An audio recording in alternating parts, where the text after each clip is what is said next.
Healy, and then alongside him in the Sharp Holden is Roy Robinson, car 48. 26 is Peter Moore from South Australia. The flag is up and it's down.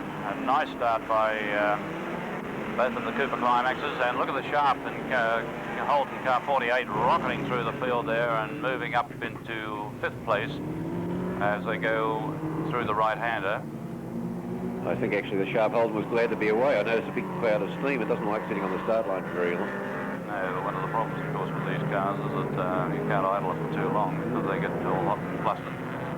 Nevertheless, hello, there is a bit of water on the inside line for the sweeper, and that could create a few problems as the day wears on. In fact, it looks like there's either water or dust everywhere as the cars negotiate the S's at the top of the circuit, with Dick Willis fairly well in command at this stage, but surprisingly enough, it's Andrew Willington in the TDMG who's running in 2nd place in front of Wilmington in the 2nd of the Cooper Climax. I'm sorry, Andrew Osborne in the 2nd of the Cooper Climax. It's all right, I'll get all right by about 4 o'clock this afternoon. I'll be really on stream. And it's Lose by the Sharp Holden, falls off the circuit and comes back onto the circuit in a fairly interesting manner. Dropped him right back down to the tail of the field. So that then changes the complexion of the event, with a challenge now for 2nd place being thrown out by Andrew Osman in the dark green Cooper Climax Special on Willington from South Australia in car 107, which of course is the aluminium-bodied TDMG. Roger Wells now in the Mac Healy really starting to throw out a challenge, rockets up on the outside of the sweeper, which is a fairly desperate move and doesn't often come off, but Roger pulled it off that time and whizzed up into 4th place. Yes. And looks like he's now throwing out a challenge for 3rd place. This would seem to be one of these fortunate days when the Healy is indeed running on all 4. And, but it's the first race of the day, don't forget. Ah, yes, yes. And it's only the 2nd lap. So now positions with the 2 Cooper Climaxes in the lead, but looks like Dick Willis is going to have to work fairly hard to keep Osman at bay, because Osman is doing very, very well in the little 1500cc Climax, and is definitely having a look there to see whether he can find his way through, with Andrew Willington still fighting furiously in the aluminium-bodied TD. Car going from strength to strength. Normally we generally have a huge dice between Andrew Willington and Harry Ford in his TCMG, but unfortunately the Ford car is not well, and in consequence we're not having the car appearing here today. We're still not altering the fact, however, that there's dices going on all around the circuit. The Sharp Holden fairly well back in the field after that bit of a nonsense down at the beginning of the start-finish straight. As you say, you know, on paper, Willis's car should sort of streak this field, but Osman's certainly, oh, he's trying to go around the outside of him there. Guys. No, it didn't quite come off, but he's certainly giving him all sorts of curry there. I think perhaps all is not well with Willis's car, because Osman's just streaked past.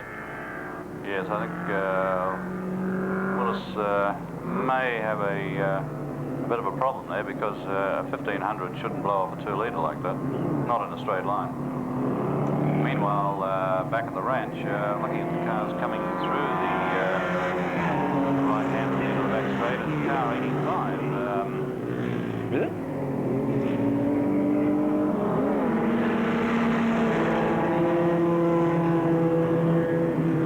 Oh. There you are. We started out the day on a fine note. We decided that we should try and delude you at all times. It's not our driving car, of course, which is in front. It is, in actual fact, Peter Bacon's. Yes, they looked identical, of course, in colour and shape, but... which makes it even more amazing, because this is allegedly only 1100cc. Yeah. Well, we just wanted to see whether you were taking notice, whether you were really listening to us or watching the racing. You're probably better off watching the racing.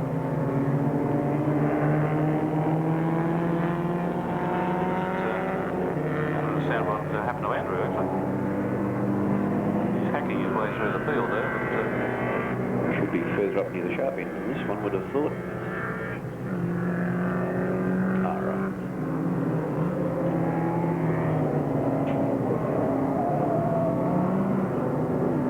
Meanwhile, down the front here, we've got Peter Fagan, now established as slowly increasing his lead there. Roger Wells is right up behind the TF Special now in third place. Hopefully the legs of the big Healy motor should allow us to get ahead. I'm just trying to identify, I think the Fagan car's a Mark V Cooper, which were normally with the motorcycle engines. This one's definitely got a Climax or a BMC or something in it, because you can see the four Webbers on the side there. I suspect it's a Bill Parr car, actually, from South Australia, the car that Bill Parr built up just before his retirement. Speaking of retirements, we have car 61, the Walkham Special, has retired on the inside of the circuit. Well, it's red face time. Make mistakes occasionally, but not continually. Well, only during our waking hours. Yeah. It is early in the morning, let's put it. However, back to the ranch, and Peter Fagan doing a phenomenal job, really. Whoops! Gets the car a bit sideways and comes through the water. Still holding on to the 2-litre Climax-powered Cooper. Very much later model, of course. Then we have Andrew Willington and Roger Wells. Andrew Osborne in the other of the Cooper Climaxes coming up Here we have by himself. Reed Holden making his move on the TC here. Yes, John Gillette in the TC working fairly hard with the Reed, the Holden locking up a brake. And it's a good indication of the way that prefix special goes when it's staying up with the Holden powered special. Whoops! A little bit of excitement there as the Holden tries the outside line, which did not come off, and this enabled the prefect Ian Tate and the prefect special to close right up on him. They're both on the tail of, and Tatey's trying an outside move. Did it come off? No, it didn't. This is an 8-lap event. I only realised it was 8 laps, so anything could yet happen. And he's taking the wet line through the corner. And 2 or 3 other lines all simultaneously.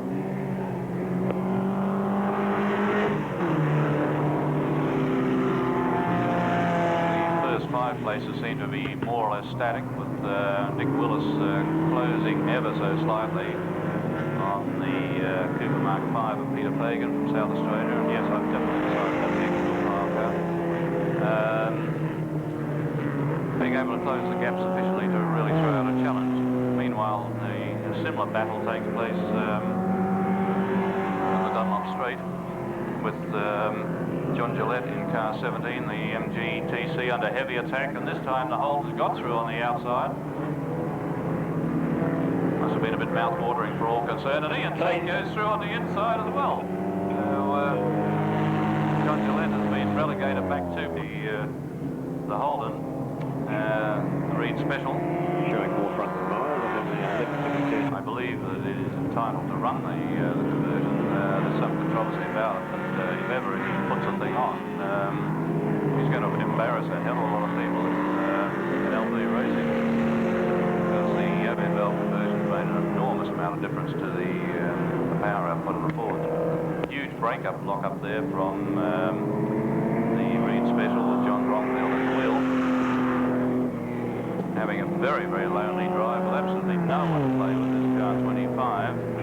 Jeff McGuinness, he's not been having a great day at all, and car 127 is out on Heritage in the MGTC. But it doesn't automatically follow that just because you haven't got anyone to play with, that you can have a good time.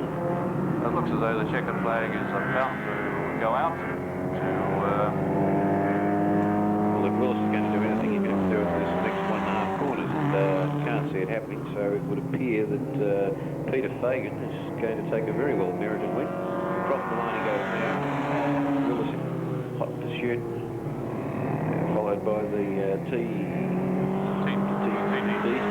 Special Andrew one.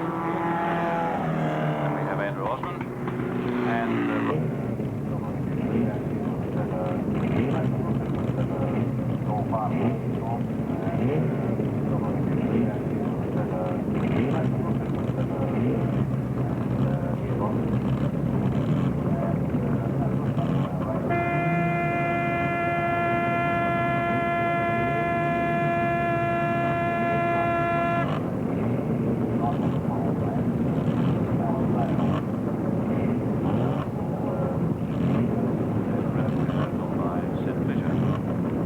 name in the fourth car, of course, Paul Samuels, yes. New South Wales, the latest 11. Yes, I think this is the car they took to the United Kingdom, isn't it? Raced over there. I think it probably was, yes.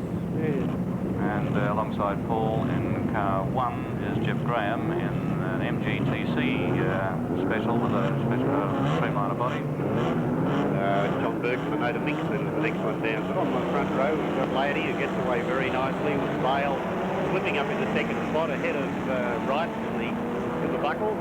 They're all negotiating our first corner up here, the auto action corner, very nicely. And that's the order as they go away, with Laity running along nicely in the little Elfin Sports, followed by Bale in 21 as he takes the little Lotus replica, the Lotus 11 replica. A bit of a passing move or two in the back of the field as they start to sort themselves out. Quite a nice field. The buckle's still in third spot. Ahead of Samuels would be coming up in the next spot there in fourth position as they slip around up the Penrite corner and down through the S's now towards Castrol. A lot of sorting out going in this first lap as they all sort of settle down and warm up the old tyres and get everything running nicely. Out of Castrol now, and looks like a bit of a passing move here as Bale looks to for a little spot on the outside, but doesn't quite get it. Laity in 23. Still going very well. Lex Laity moves down into the S's now to come round to complete one of the 8 laps.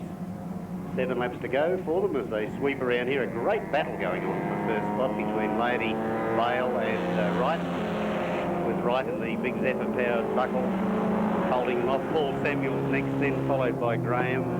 Burke is the next one through.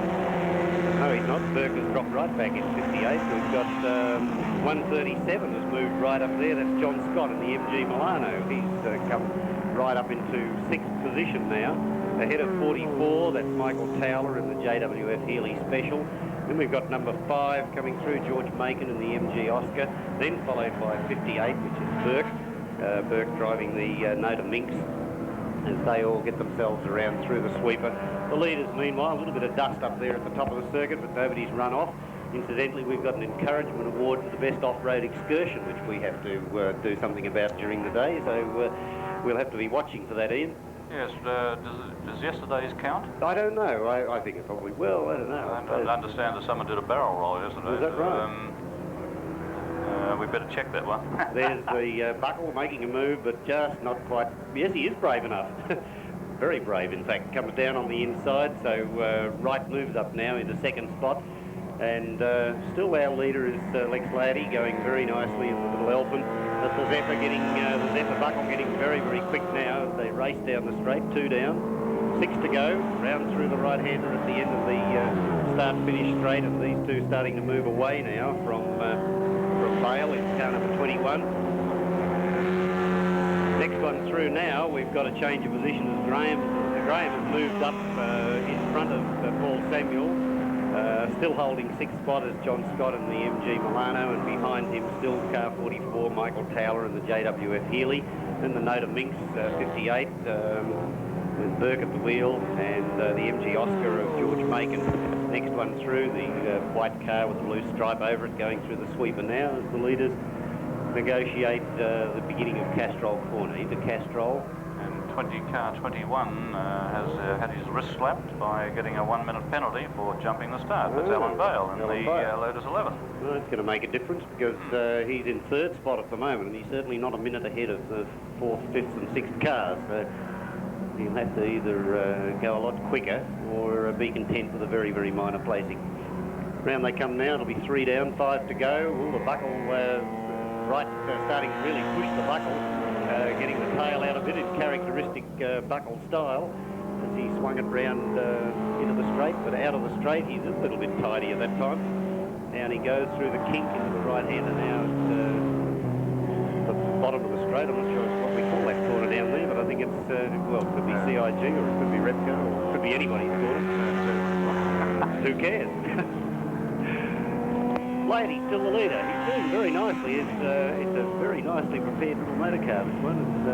It's showing the buckle that you don't need too many cubic inches as long as you've got a car that handles and stops and does everything else well.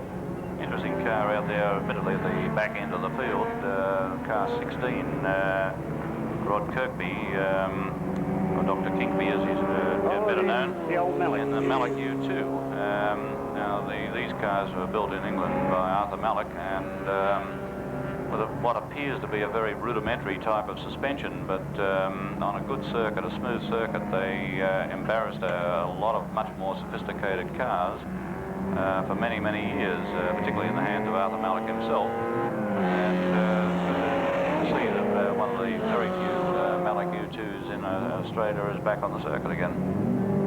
Was it John Layton who brought that in originally, or he brought the buckler in, I remember? He brought the buckler. I can't recall the name of the chap who brought it in. He came into South Australia. Yes, I think, yes. Bit of a challenge going on at the lead now as Wright is moving up very much closer to Lex Laity in the Elfin. Seems to catch up on him a little bit on brakes as they go up there into Penrite. And he's about 3 or 4 car lengths behind. He's within striking distance. They're on their 5th lap. They've got 3.5 to go, and he could be just sitting back and waiting for perhaps that last dash down the straight. Out of Castrol now, he's still that 3 car lengths behind. They both accelerate almost identically. The buckle a little bit quicker as they come down halfway down the long straight, just into the braking area, but the Malala seems to, well, doesn't really outbrake him because the buckle comes in very, very closely, taking all sorts of funny lines through the corner there and using a bit of the curbing as well, pushing it very hard now, and only 2 car lengths between them as they slip across the line. Up on the outside he goes, but no, you've got to be awfully brave to go around the outside on that right-hander at the end of the start-finish straight up. Looks for a way through on the inside, can't quite do it. Laity having all sorts of bothers now to keep Wright and the buckle at bay. There he goes, up on the outside. Not in the best position for the sweeper, but doesn't quite get through. Not quite enough power to make up on that short straight there. We might have had the power. I think perhaps the discretion the better part of valour. Yeah. He should be in a pretty good position, however, to run. If he can stay right in touch there as they come out of Castrol, he's got the full length of the back straight. Looks as though the elite may be in trouble. That beautiful little elite of Peter Halls appears to be slowing. Or is it? No, I think it's probably... Yes. Yes, it is. Yes, Coming you're right. Your eagle eye has picked it again, Ian. Down the straight once more and into the S's near the pits, and here's this battle going on. It seems to be where Wright's buckle is quicker, or Wright is quicker. He's able to get through the S's very, very forcefully. Accelerates up now on the outside once more. He's got the advantage of having the ground clearance to get the wheels up on the curb. Yes, yes.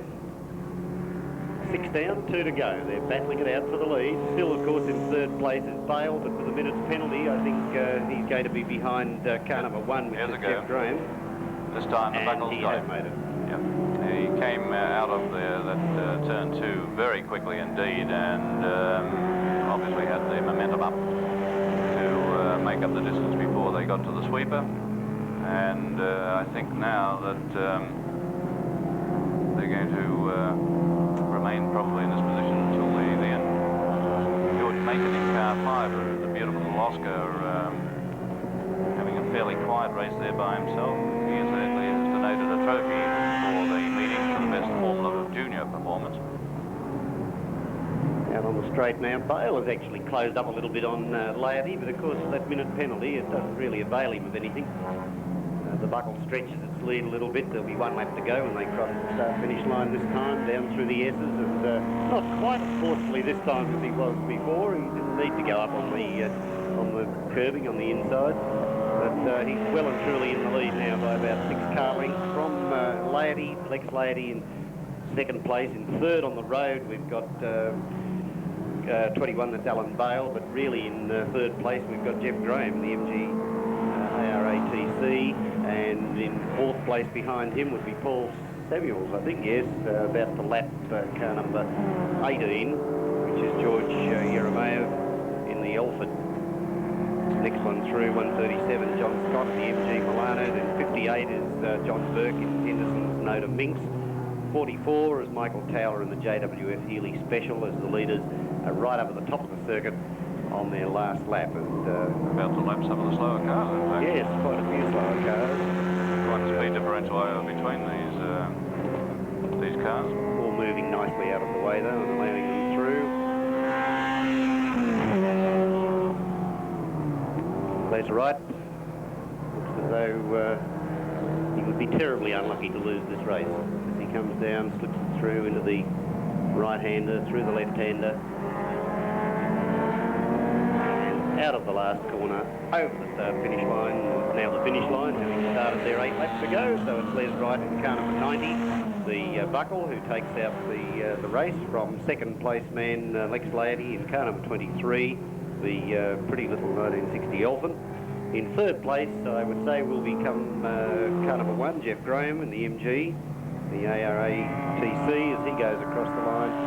Fourth place should go to Paul Samuels, Sartorial Samuels, as we used to call him, as he now comes across the line in car number 11, the Lotus 11. 54, Michael Towler in the JWF Healy Special. The Oscar, the next one through, George Macon, and he's being, well, reasonably closely followed by Graham Wright in the Riga.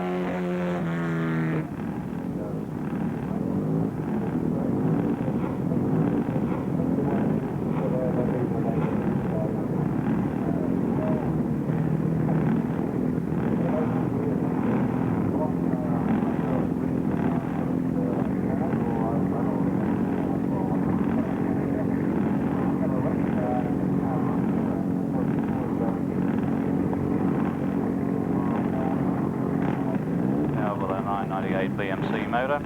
Flag is up and they're about to get their walk-up special away. Starter walks back to the second row to Barry Hicks and Ross. And the familiar noise of the motorcycle engine special getting away. Now the TC goes away and, oh mate, you should win this on your ear. Car 127 rolling now, Alan Heritage in the TC, then car 25 away, which is Kevin McGuinness.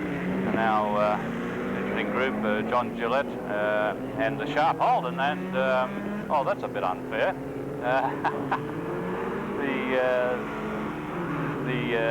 Roy Robinson, the Sharp, went up between the two and wagged the tail and almost put Gillette off the circuit. Now we have Andrew Osborne and Andrew Willington away. Dick Willis is looking very lonely back there. And so he should, with 2 litres of climax power and a Cooper under his foot. But what's he got? Effectively a half a lap. I think that's well within the capabilities of car and driver. I'm now about, of course, to be proven totally wrong by all of this. But there's a sleeper in the field there somewhere that'll clear up on us. Yes, invariably there is. But at this moment, the Walkham Special is coming through. The trail of cement dust there. Cement, of course, put down to soak up the oil from that car that had a problem earlier in the last event. Position's pretty much unchanged at this stage, except that the Sharp Holden car 48 has moved up a couple of places over the Reed Special, John Bromfield, and John Gillette in the MGTC. Roger Wells and McNeely going through ahead of the Bill Pyle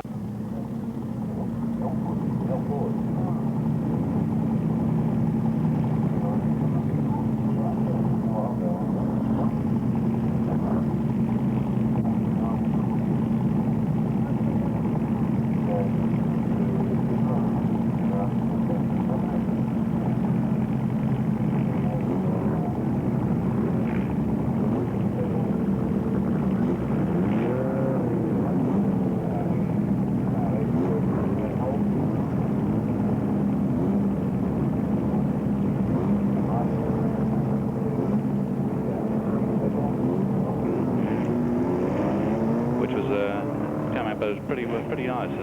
Would you not agree? Yes, you wouldn't pick it as something that's been totaled, would you? Yes, Eric did a very good job with them. Okay, the cars are away. Tony Taylor getting them on their way. Michael Towler, JWF special, sort of, they made Milano, things like that. Yes, alongside him Dr. Kingpy and the YouTube Mallock. Getting away very neatly. And we have a Milano-bodied MG, car 137, John Scott. Carol Nevin is a Paul Samuels, of course. And Paul from New South Wales, alongside 58, which is John Burke, I think it is, or Graham Henderson, one or the other in the Noda Minx. One of them was Jeff Graham in the ARA, which is a lot lower than any of the other cars of that style, and where it all fits. 23 appears to be Nelson. And Alan Bale, of course, in the dark blue car. Then finally, car 90 getting away, Les Wright from New South Wales in the buckle. And Les has a half a lap deficit on the leader, which I think is pretty much exactly the same as it was in the last handicap. Things have not altered that very much. Is that actually the ex-factory buckle, do you know, Ian? No, the ex-factory buckle was, I think, it was Peter Williamson's car, which is being restored by John Caffin of the Historic Racing Register, and is going to be an awfully quick thing when it's back on its feet, which is not that far away. That car, I believe, though, and I stand correcting on this, but I do believe that Les Wright was the original owner of the car, and it's got all the trick gear in it. It was quite a quick motor car in its day. And the big lose down here is the Milano-bodied, whatever it is, slides the JWF Healy, actually. Michael Towler slides gracefully off the circuit and parks it. Waiting for the traffic to subside somewhat so that he can resume hostilities. Which he does, and the buckle coming through on the non-too gentle urging of Les Wright. He's looking at the capacity of the buckle. It's obviously a Zephyr engine one, as many of them were. Whether it's got a Raymond Mays head on it, I'm not sure. Yes, they came with all the good trick gear. I mean, he was obviously sort of not shy of importing good heads from England and stuff like that for him. No. Well, we mentioned earlier that there is a video of this meeting being made, and they've got a superb shot of the Lotus 11, number 11, of Dapper Dan, or Sartorial Sam, Paul Samuels. Beautifully restored little motor car, and this is developing into quite an interesting situation as the lead changes, and car 80, the Milano, the Jewett Coupe goes into the lead with the unknown MGTC in hot pursuit. Wish we knew who that was, but unfortunately we don't. No, big secret.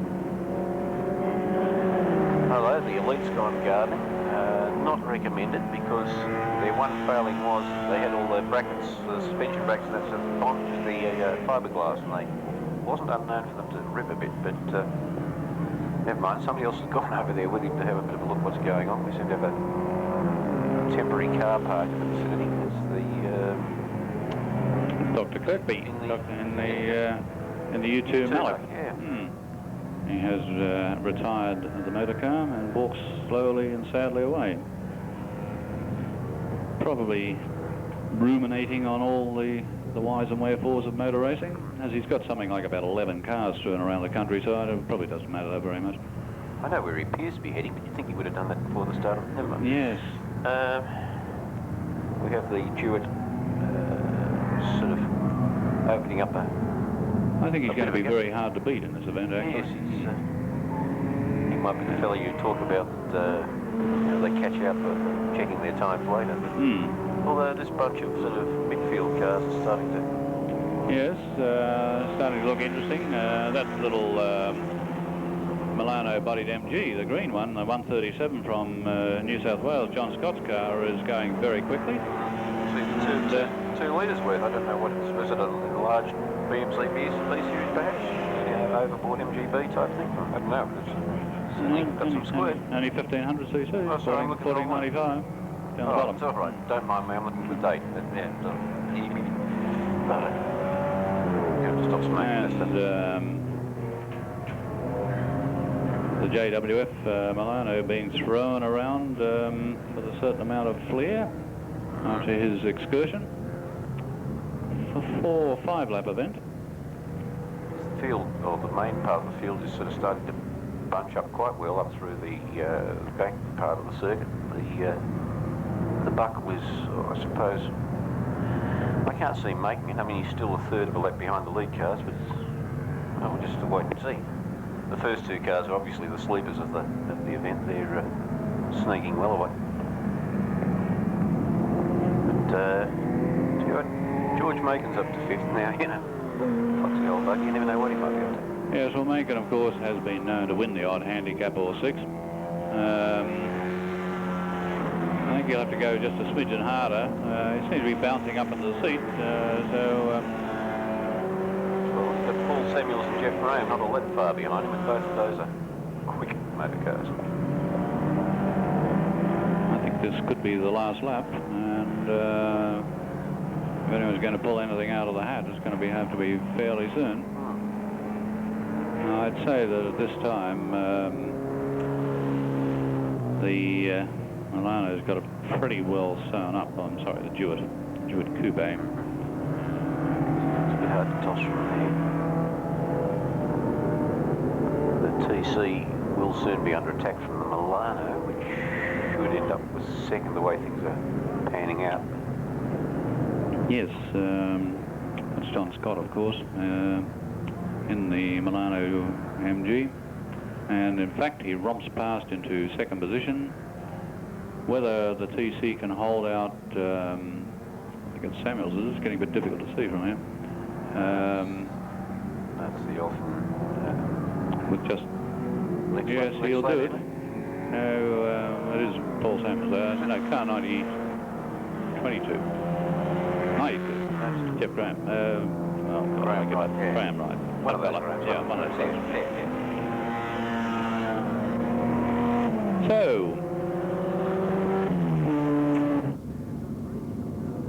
yes, well, this should be a pretty good event because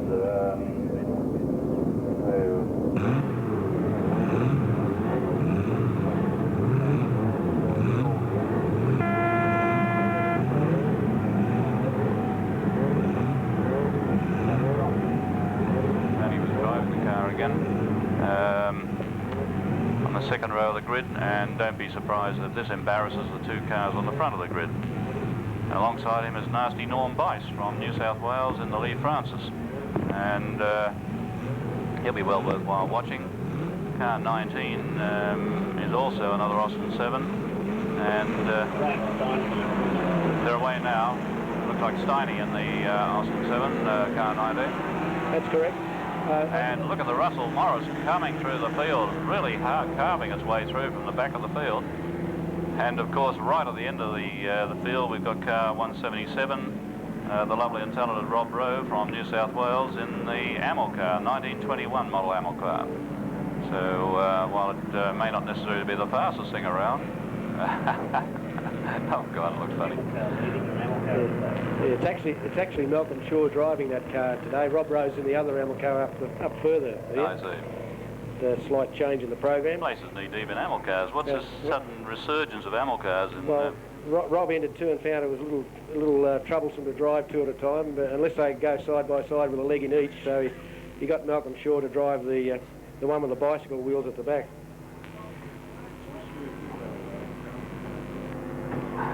You weren't here, I recall yesterday, Ian. This race yesterday had one of the most tremendous dices we've seen for many years. The Ford managed to get to the front. Bice and Tony Johns had a tremendous passing and repassing duel, and eventually Tony not only got ahead of Norm but got ahead of the big Ford and ended up 2nd in the race outright. Graham Knight was obviously green flying, which you'll see. Even Trevor Cole going well. Yes, going very well. Max Fox behind him in another Austin 7, then John Higley, then Warren Price in the Ford, and then the Russell Morris. Yes, so it's developing into quite a good race. I'm a little surprised that Norm Bice is so far back. Fast move up the front. The Amel cars speed seem to pass. have a slight die. Yes, I think the ammo They're car is going going to in park. He's going slower and slower, and he is coming to a stop. Just after I told you how quick a car is. Yes, the old story. You've done a Moz. Moz on him. Should have said it, I have to tell you now. Okay, so it looks like it's going to be lay down misère for the big Ford Special, because even Tony Johns is not going to make up that distance in 5 laps. Meanwhile, Norm Bice is really throwing out a challenge in the Francis and whistles past Steinford in the Austin 7 to take 3rd position. Steiny is also going to have to look to his laurels because Trevor Cole has obviously had a fleet of brave fills this morning. After that, he's put yet another egg gasket on the car and is really starting to throw out a challenge. Russell Morris coming through the field quite quickly. Another pretty car there. Silver riding car, 6 from Reese Mackay from Sydney. Yes, always a McElroy turned out. Bob Dogood in the yellow Ford V8 Special. Followed closely by the car he's not long sold, to Philip Wheeler, the little Austin 7, the ex-Doug Trengrove car. He's trying to catch him with a lot of difficulty there, I'd suggest, 1 second down the straight. His car was at 87, he built that car. That's right. That was Basil Van Dongen. It's only been rebuilt in recent times out of bits and pieces. Just pre-war bits and pieces. Right. That's why Basil rather cleverly calls it a 1965, I should say. Basil has my old thing, the old Wasp Special, which is rebuilding as well. You'd recognise the ex-Henry Short license 7 here today too, wouldn't you? Would indeed. Still it's Mel Reid and the George Reid Special. Then we have Tony Johns, of course, and now Norm Bice starting to get the grip with Tony. Unfortunately, this is only a 5-lap event, and it's only a question of time, I think, that Norm could catch up with Tony in the Austin 7. Meanwhile, Trevor Cole is going to do a passing move on Steinford, which he does with great flair and land, and he goes through into 1, 2, 3, 4, 4th position. Fine effort by Uncle Trevor. I can't understand why Ron Reed is back so far in the field. He normally is more than a match for most of the cars in this event, but as is the car immediately behind him, Bob King, yeah. the famous Dr. King in the Bugatti Anzani. They're surprisingly well back, really. Past histories. There's maybe Rob Rowe in the little Elvis Speedmaster speed car having to pull out there for some reason or other. Probably got tired. yes, this car, of course, pulling in behind the pit Right. now is a former Speedway midget, and I think the war is in the fact that it hasn't got a gearbox, it's just got go and stop. But the race is going to have a quick pit stop there, and his pit crew rushes up to view the site under the bonnet. 1 lap to go as Reed crosses the line, goes down past already one of the heels and one of the tail enders. That's the ammo car of size, car 25, the yellow ammo car. As you said, there are quite a few in this field today. Field bunching up further back across John Hickey being passed now by the Russell Morris, Jeff Russell down from Queensland for this meeting. Then Warren Tice, Reese Mackay from Sydney in the line. Ron Reid still managing to hold off Bob King, Dr. Kink. I suspect that Bob perhaps Dugood and Philip Wheeler having a bit of a dice here in the two ex-Dugood cars, if I can put it that way. I suspect that the reason why the Anzani Bugatti and the Solomon Singer are travelling relatively decorously this morning might have been due to the dinner last night, perhaps. Could well be, could well be. Supply of a good red. The year of the wine has an immediate effect. Well, quite a good little dice going on here at the rear of the field as the checker flag is about to go out for, well, it has gone out in fact, yes, for the winner. And the ammo car 25 going across the line. Second place to Tony Johns, third place to Norm Bice. And fourth place to Trevor Cole, who'll be thrilled out of his cotton socks. Graham Stein fifth. Then Jeff Russell and Russell Morris. Then a tremendous dice between John Higley and Max Foster for the line. Max managed to hold him off in the ex-Derek Jolly Austin 7.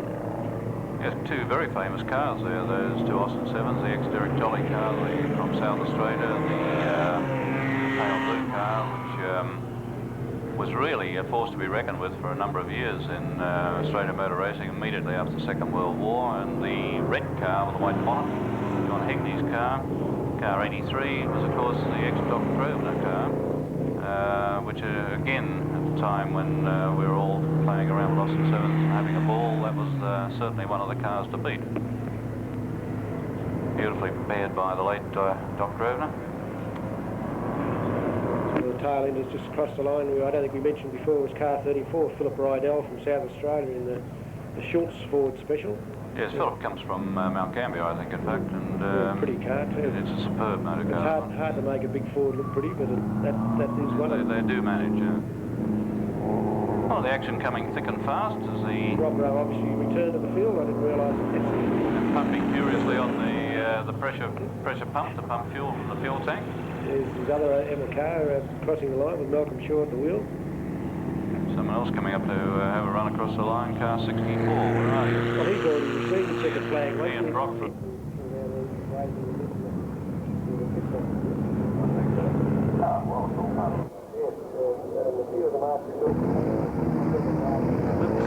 And this is one of the many specials built in South Australia years ago by Doug Trengrove. Right, behind there, 28 Perry McNeely's a very pretty little Austin 7 special.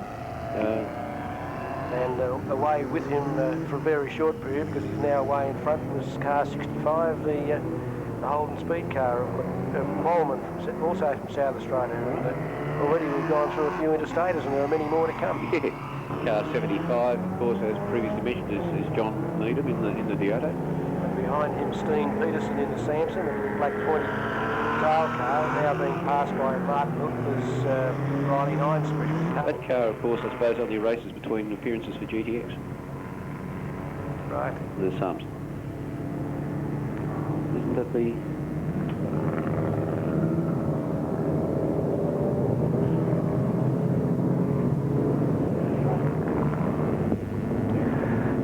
Another car I can see, about 2/3 of the way back. Lovely car. It's got the Wilson pre-selected gearbox, and it's the design of the thing, and the even down to the shape of the mudguard and so forth. It's just such a superb motor car. Obviously, Dean Holman in the speed car has put in a faster time than the others, because he set out to get right to the front already. And some fairly quick passing moves down the back too, and one of them, this is car 22, the MGTC special of Jeff Norwell, who's a pretty hard punter. He's just about to gobble up Bob Booth in the little Ulster pale blue Austin 7, which was going quite quickly. He decided to get a couple of wheels off in the dirt. An extra starter in this event, which isn't listed in your program, is the red and silver Austin 7 going past the Dunlop sign right now. That's car 83, which is the Doc Grosvenor special, normally driven in races by John Higley, but in this particular case is being driven in the regularity trial by the current president of the Austin 7 Club, one Kent Innes Irons, commonly known as K11. Dreaded K11, yes. Car 77, a car I haven't seen before, is Roger Dupont, who's been an Austin 7 Club member for many years, and he's running a Chrysler. You would remember him from various Austin 7 mud cars, and his father's big, was it Dirac or something? Yeah, Talbot. Talbot, yes, one of the STD They had a combos. magnificent Talbot coupe that they used to win road trials outright with, actually. Car 98 that also isn't in your program is Vauxhall 3098, and it's was one of the emergencies for this event, but as you can see, we always have a full field at Winton these days. And just had a slight blank and forgotten the driver's name, but it'll come to me in any second. Car 9 is a very pretty little Riley 9 special, which is just going down past Coca-Cola now, Valvoline. Very smart little Riley. Car 34, which is doubling up, it is also running in some of the races, is one of the side valve Ford V8s.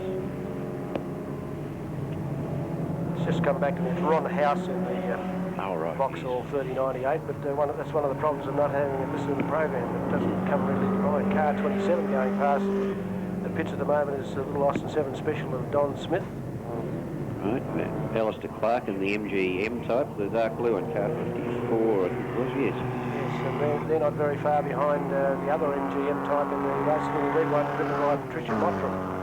We also have another lady here somewhere. I can't quite see her at the moment, but if you look for a little green Austin 7 single-seater car, which is a replica of the twin-cam factory racing cars, that's driven by one of our fair ladies. That's Elvin Hogan in car 71. Right. Car 6, Keith Roberts in the supercharged Riley. That's a smart-looking thing and making all the right noises with 6-cylinder engine. Yeah, that's a magnificent car. In fact, if you go into it, you'll find that the motor's been taken out to the same capacity as the ERAs, and it's using ERA-type camshafts and what have you, and there's a rather large Marshall blower sitting out the front too. It's a great car. It's only had its second outing. The first one was a couple of months back down at the Phillip Island Parade. Right. Perry McNeely's Austin 7 sporting the big traditional Brooklands fishtail exhaust on. As you said before, it's a very neat little special, that, isn't it? And it's obviously one of the cars that drive to the circuit like Don Smith's and others, and have a lot of fun and then go home again. And get home, which is more important. Those of you who have been watching closely will realise that Alf's up to his usual antics with the Diato, sort of banging the whole piano sideways there. John Needham taking off after getting his orange to the Austin 7, and quite a contrast in size there. Not terribly far behind them is the Monoposto MG2C called Lulu Bell, which is car 47, driven by Ray Hickman. Oh, right, yes.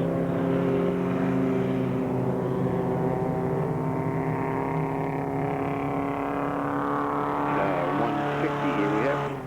Anthony Tasker in a single Le Mans.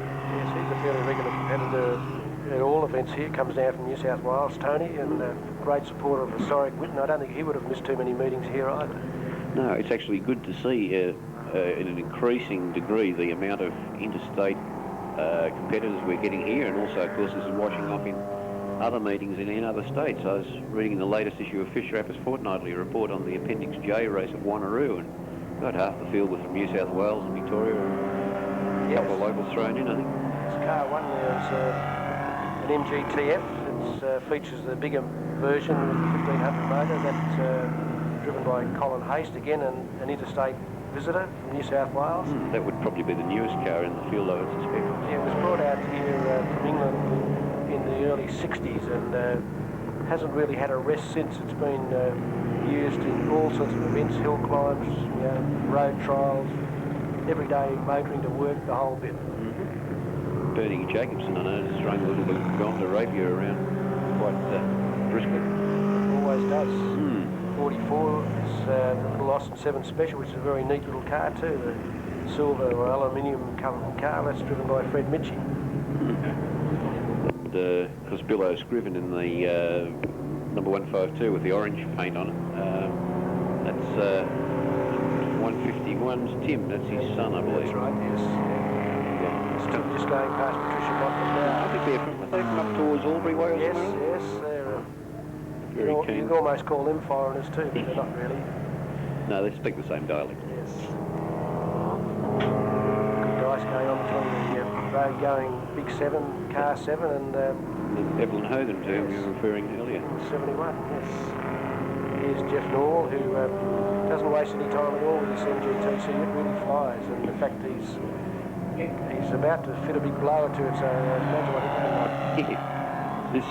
That car 71 incidentally, as you were mentioning, is a replica of the factory Austin 7s, and at Nuremberg they had various trials after the war for war crimes. Well, I feel that they should have put up the people who melted down the beautiful Murray Jemison twin cam motors for during the war. Allegedly they wanted to use the metals to build aeroplanes or something. It's one of the greatest losses ever. Yes, well, fortunately it wasn't as much of it as they first thought, because they've been able to get two cars going, but it's sad to see those sort of cars disappear now. In fact, I helped Warren Bonning build that car, and we tried as much as possible to scale it off the original factory drawings to make the body for it.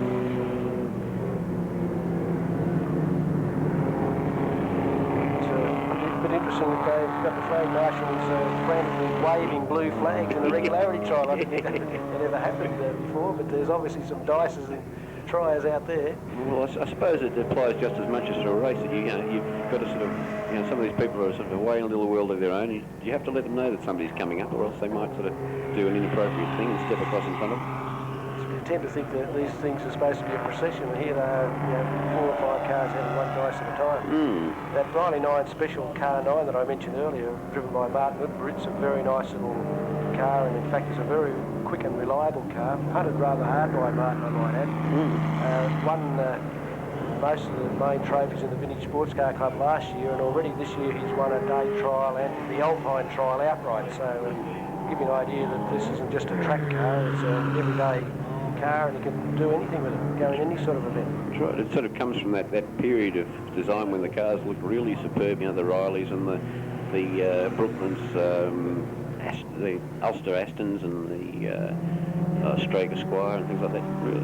1750 Alphas, just beautifully proportioned motor cars. That's right. There's one car we haven't mentioned, and I'm not sure it even ran yesterday, but it's car 17. It's a very pretty MGTC special, driven by John Gillette. Keep an eye out for that as it comes around, but it's car 17. Watch for that one. I don't think it was here yesterday. I certainly didn't notice it. 151 going past the finishing line, as you said, was Tim Scriven, Austin 7.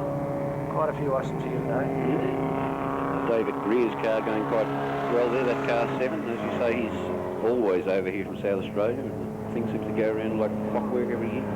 And car 27 isn't in my program. I don't know if you have any information. Yes, yeah, that's Don Smith. That's one of the little Austin 7 specials I built years ago. That car is also driven up here for the meeting, and then will be driven home again, hopefully. But it's, again, one of these cars that are used quite regularly. In fact, sadder than the car that isn't used.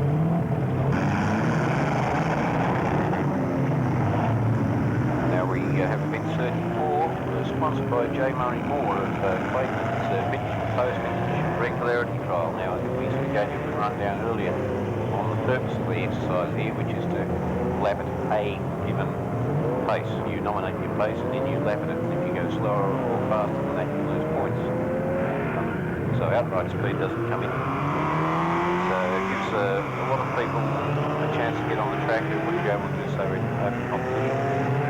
Introduces some real characters to the sport, which would have to be denied otherwise. And you get to see them sing a variety of historical events. Yes, car 77 is an interesting one. Roger DuPont in the 1930 Chrysler. And never had it so good. 152, about to ensure that he doesn't break any speed records around the circuit. You know whether he's going for a very, very slow time or whether there's a very, very sick Austin 7. It's Billow Scriven driving. And they've been running that for a few years. I haven't seen this car before. Must have got fed up with bickering over whose turn it was to go and play racing drivers this time. 22, Jeff Norwell, a very nice looking TC. Yes, Jeff car is always nicely presented and always sounds great, that little car.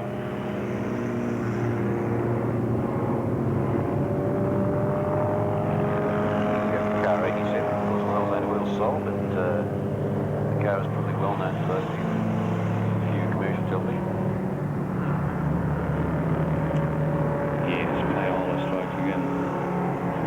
I got the first payola in 30 years of doing commentary. I got my very first payola here at Winton today. This must be an all-time record. I got 2 packs of popcorn from the lovely lady down the back. How about that? Oh, things are on the up and up. Things are looking up. Yeah, yep. I'm hoping that John Elliott might be here. If you are, John, yes, I do drink Fosters. 6 is a Riley, Judge Riley, 6-cylinder engine. The interesting period sort of before the war when Tom seemed to, well, all sorts of people seemed to build some quite small capacity 6s that sounded lovely. I suppose they couldn't go pop either because they were probably way under stress. Yes, probably a Kestrel or an Adelphi, isn't it? From that motor was developed the ERA. The 6-cylinder ERA, yes. I'll tell you what, I think that Bill O'Scriven's picked up pace. I think he's doing, 28 mile an hour now. Marginal. Whatever that is in kilometres, yeah. No, we don't use those here, sorry.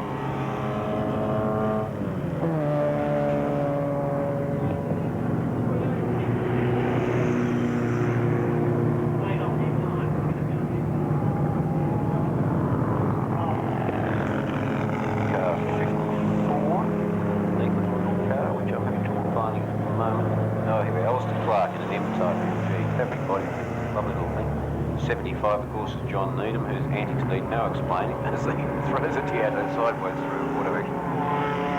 How the wheels in that thing hold up, I do not know. Kevlar spokes on top. Is that what it is? Yes.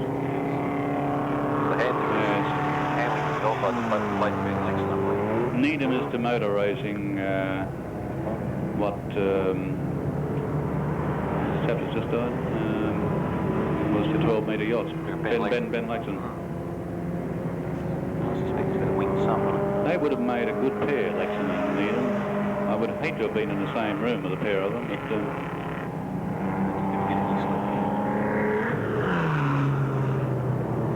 Car 65, I think it is. Coleman from South Australia. It's an ex-speedway thing, Holden based. I mean, if the oldest roadmaster thing can gallop around the track, I don't see why it can't.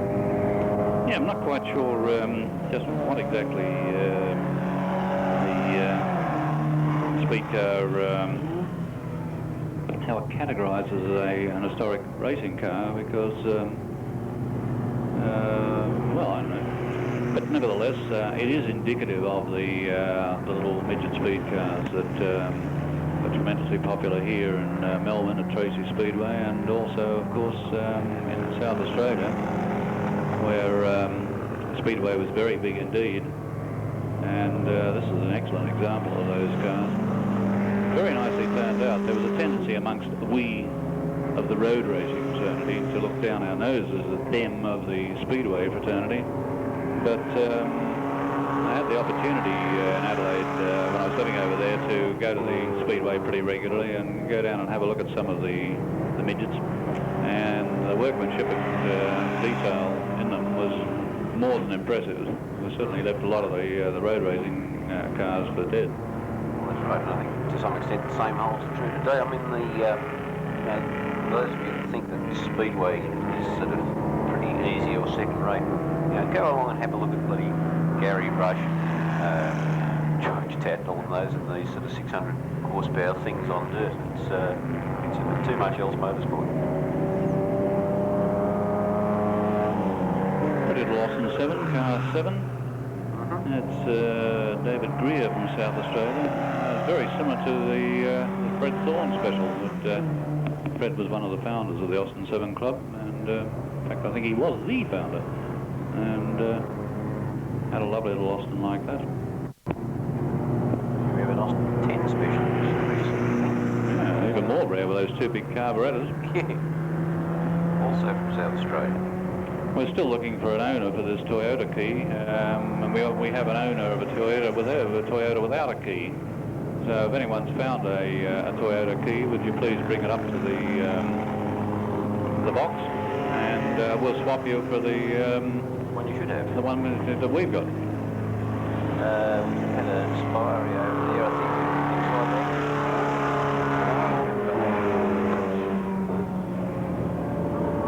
It's one of the many Austin 7s in the field anyway. It's obviously feeling a little unwell.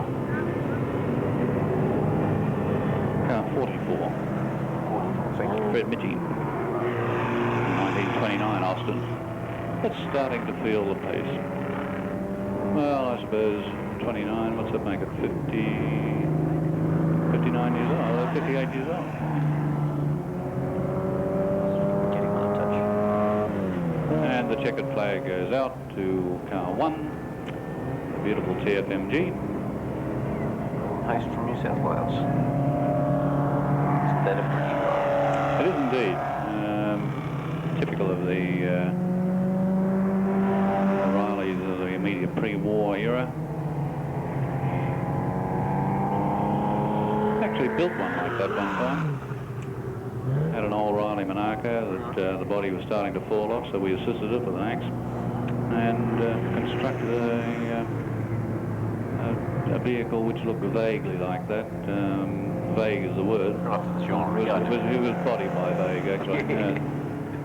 But, gee, it went well. And put 4 ML carbies on it. Never went as well. Get a mass instituted. I actually met a fellow once. He had a garage down in Beaconsfield, and he had the dubious pleasure of shooting bird.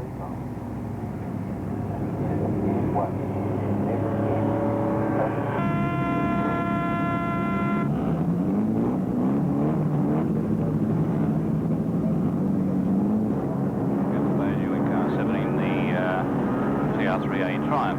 It's the first of the bug-eyes fights, 41 in the hands of Benetta. They're away, and McDonald, as I suspected, gets the jump. Don Bellinghall immediately slotting in behind him with the Turner right on his tail and squeezed out very wide as Bailey. But Bill Alexander using the power of the big Healy to sort of weave his way through a gaggle of sprites. Yes, but then promptly stopped on the first corner. Yeah, I wonder why they did that. Nevertheless, once again, puts the clock to the firewall, and away goes the big Healys, but Sprite holding him out, in fact. Fairly brave manoeuvre there. As it's car 59, the Sprite, driven by Graham Robb from New South Wales.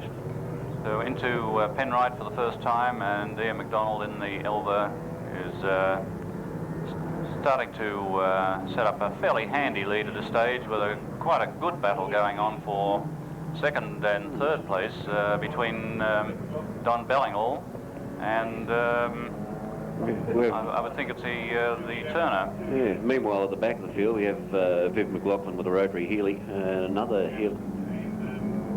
I'm told, no, Jamison and MGA. I didn't quite pick who that was. They're all.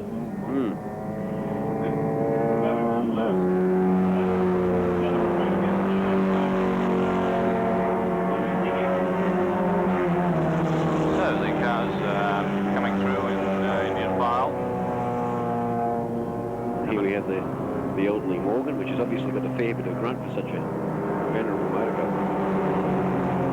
Yes, and a whole gaggle of A-type MGs at the end of that bunch. Then Rob Jamison, Farmer Rob, well back in the field. A little unusual for him. He's fairly aggressive. And McLaughlin, of course, who did a bit of a nonsense and fell off the island. And someone else using the green part of the circuit decided that the green stuff is a lot softer on the 32, suspension. is it? Car 32. Yeah, Alan Morecambe from New South Wales. Perhaps his first outing in Winton, I'm not really sure. But, yes, it's twin cam MGA. And it's still running. Yes. So as we watch them filing through the Penrite section of the circuit, and back now to our leader, which again, as I suspected, is Ian McDonald. Fairly comfortable in the lead at this stage from Don Bellinghall in the A-type.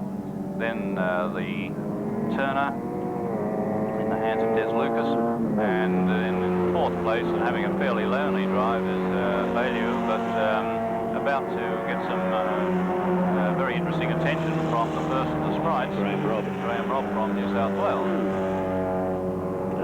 27, Roy Best.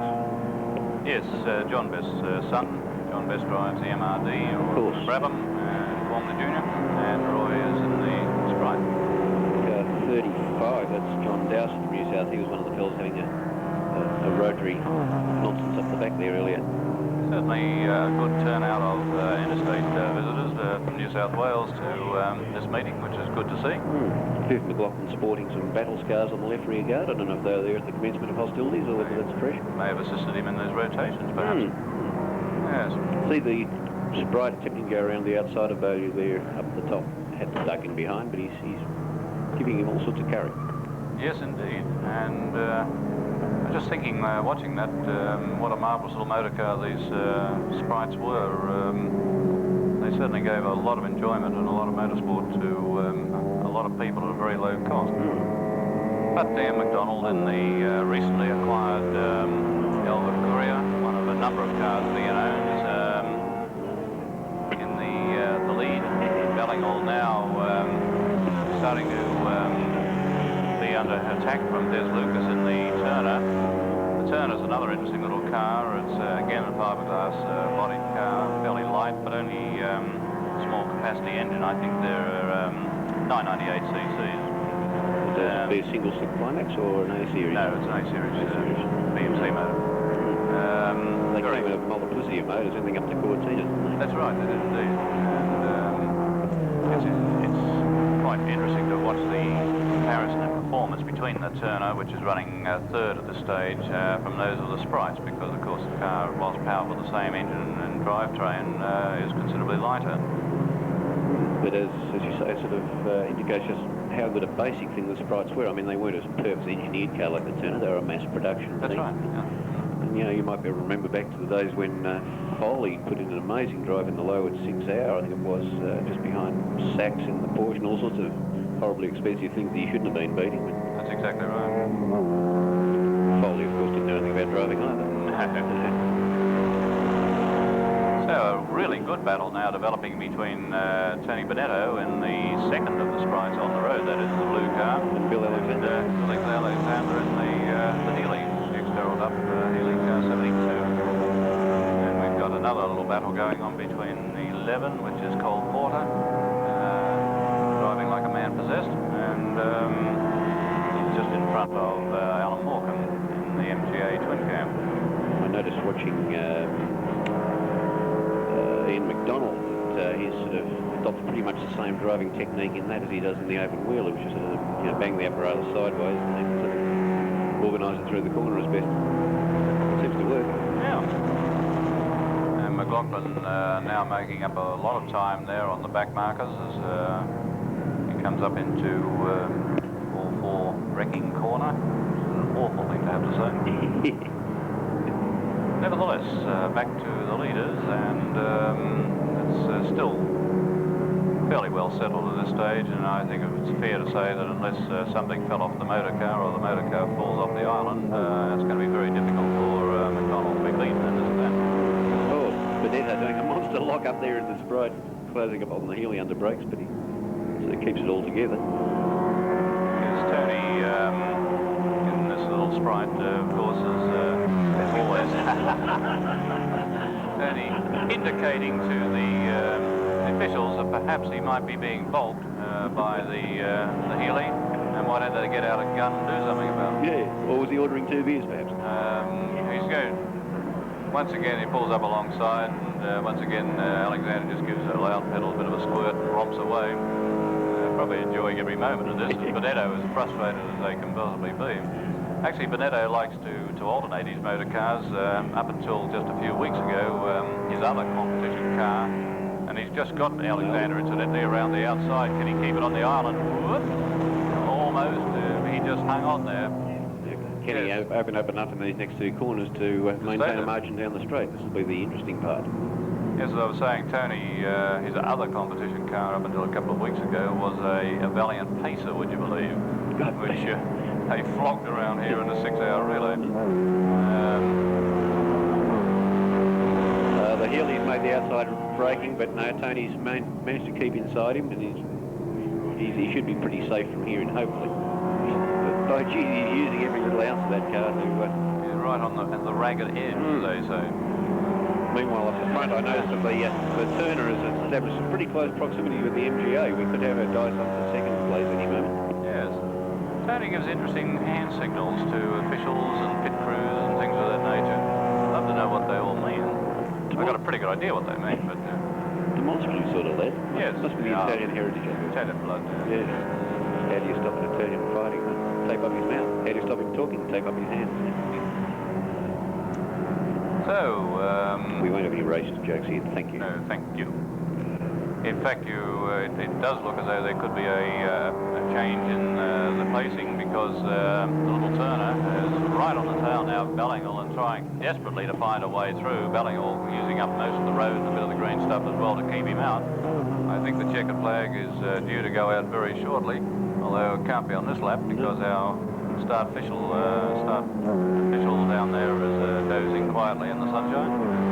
So this could be a race to the finish for second place between Des Lucas in the Turner and Don Ballingall in the E-type. Well, obviously Tony Benetta was somewhat impeded because he's opened about a 25-yard gap now to the Healy. You notice we measure all things the Imperials in these meetings. No, they're meetings. Well, you want to talk Chinese, is it? Not sure. And rifting through the corner in the black and red Sprite, car 27, is John Besson. Sorry, not John Besson. Roy Griffith. Roy Griffith. Being a pretty good piston, really. Hasn't had a lot of competition experience. In fact, I think he just started driving Mentor this year, and he's going very well indeed. It's funny how these second-generation historic drivers are just as desperate as their fathers. I mean, this is so true. And we've had a lose up there. It's car 59, the Sprite, which was Graham Robb's car, and as you'll recall, he was going pretty well at one stage, but he just did a bit of a nonsense at Penrite, and allowed Benetta through. that has cost him dearly. Checkered flag about to go out for car 22, Ian McDonald in the Alba Courier. From Don Ballingall holding out car 24, Lucas in the Turner. And a long, lonely fourth will go to Captain Bailey in the TR3A Triumph. Then comes a fast finishing Tony Benetta. Green Frog. Oh, yes, Kermit had a rotation. Had a rotation at the top.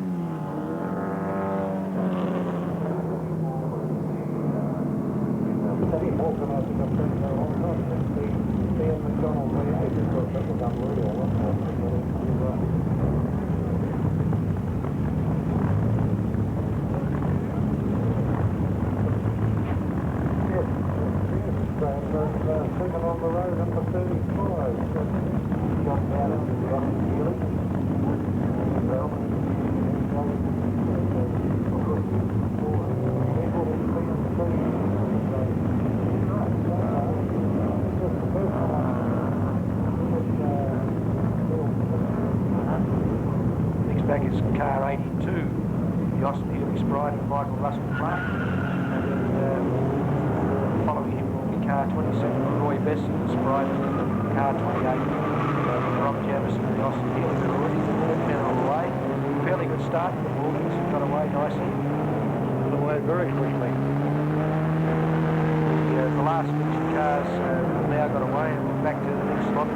Car 16 is Dick Everett in the MG 1600. South Wales, 11 and 7, the two Sprites, Cole Ford and John Ingham, respectively. I noticed Tony Benetta in the purple Sprite got away well with the gap lady in the Triumph TR. Finally got the scratch man away, car 22, that's Ian McDonald in the Alba Courier, which has a 1700cc motor.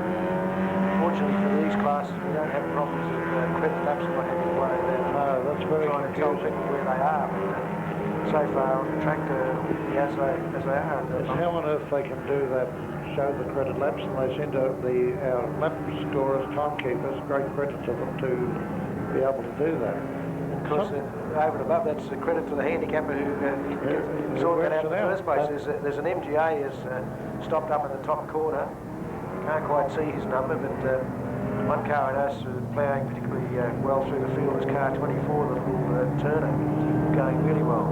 Meanwhile, we're back to the first lap down, and it's car 51, the Morgan. A bunch of BMC, MG, Healy, MG, Healy. Changed place for second already, that's car 60. Healy and Michael Hunt's gone up, the MGA into second place. Further back down the field, I noticed the great dice between cars 11, 7 and 41. That's Porter, Ingham and Benetto in their respective Sprites. Great dice between the scratch the cars. turner and the scratch car, but Ian McDonald knows how to get through quickly on a corner, and away he goes. It certainly does. So it hasn't taken long to pick up one of the fast cars, but has a long way to go to those limit. Here comes an MG coming Yeah, in. that's the one I noticed was having trouble up the top end of the circuit, but you now see his number, which is 34, and that's Mel Smith from New South Wales. He's unfortunately pulled the pits. At least he was mobile to drive back, but That's right. he had trouble. Didn't appear to have any oil dropping on the circuit, which is very good. It seems significant when you see them starting off in a handicap. You're able to see that the little sprites are giving their big brothers a start. That's in true, most yes, cases. yeah, the big Heelys, yes. Yes, Arthur Hardy from New South Wales in the Morgan Plus 4 is still holding the lead. There's 2 laps down now, and the limit man still managing to stay in front of the next car, which I think coming through is Michael Gunnell, yes. Then a Healy. MGA, then 28 is Rob Jamison, and Healy then 35, who was originally second off the red John Dowson from New South Wales, and the other Healy.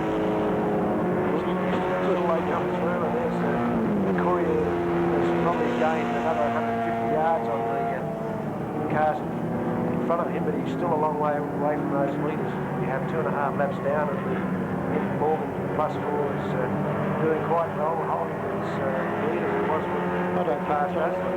It's up into Penrite. They might take a bit of catching those front cars. I'm not sure whether Arthur Hardy is actually an American. He talks with an American accent. Does he? Oh, he might have been over for a fortnight's holiday. Could be, but I know he's from New South Wales, and he's got a very quick Morgan there, as you said earlier. And although having said how quick he is, it looks as though he has had his lead reduced somewhat, and not just by the MGA, but the flying Healy of Rob Jamison, the black and red car, which was the ex Neil. I can never remember whether it was Neil or Len Shields, which car. They had 2 cars exactly the same. Two black. Yeah. I think he may be the danger man to the Morgan.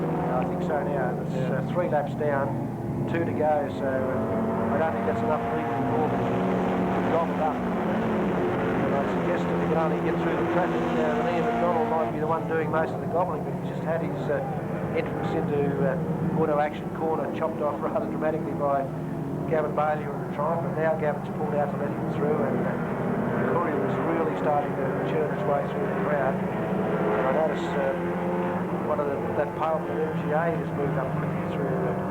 I thought it was car 14, but there's no The big Healy is just past the Morgan. Yeah, thank you. Oh, Up into Penrite. So we have a new leader, thank you.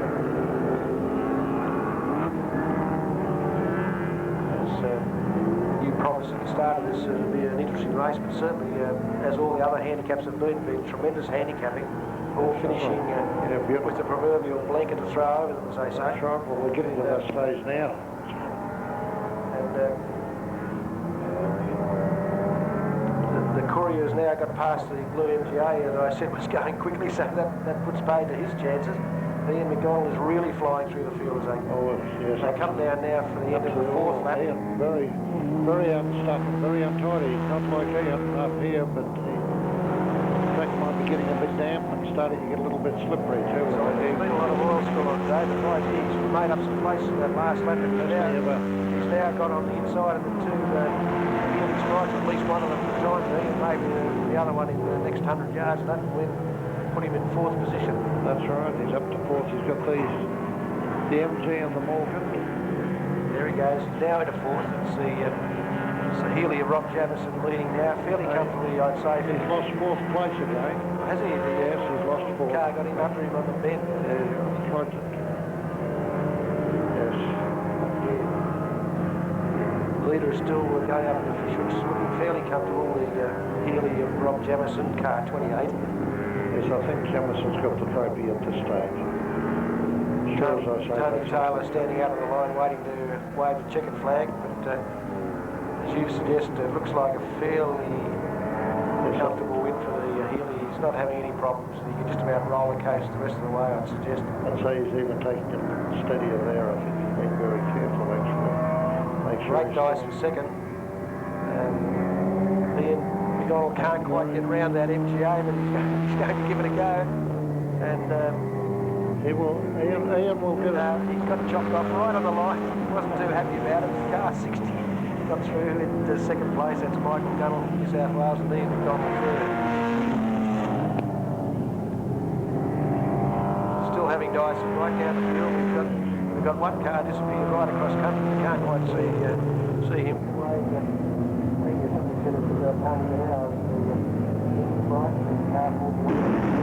And the Magnum Wheels car, ex-John Walker, they're away. Stall. Whoops.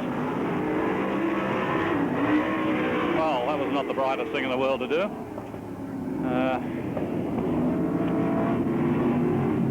We had car stall on the grid, and Peter Brennan actually stalled, and I think it was Trevethan drove around him, fortunately without any incident occurring, but could have been pretty nasty.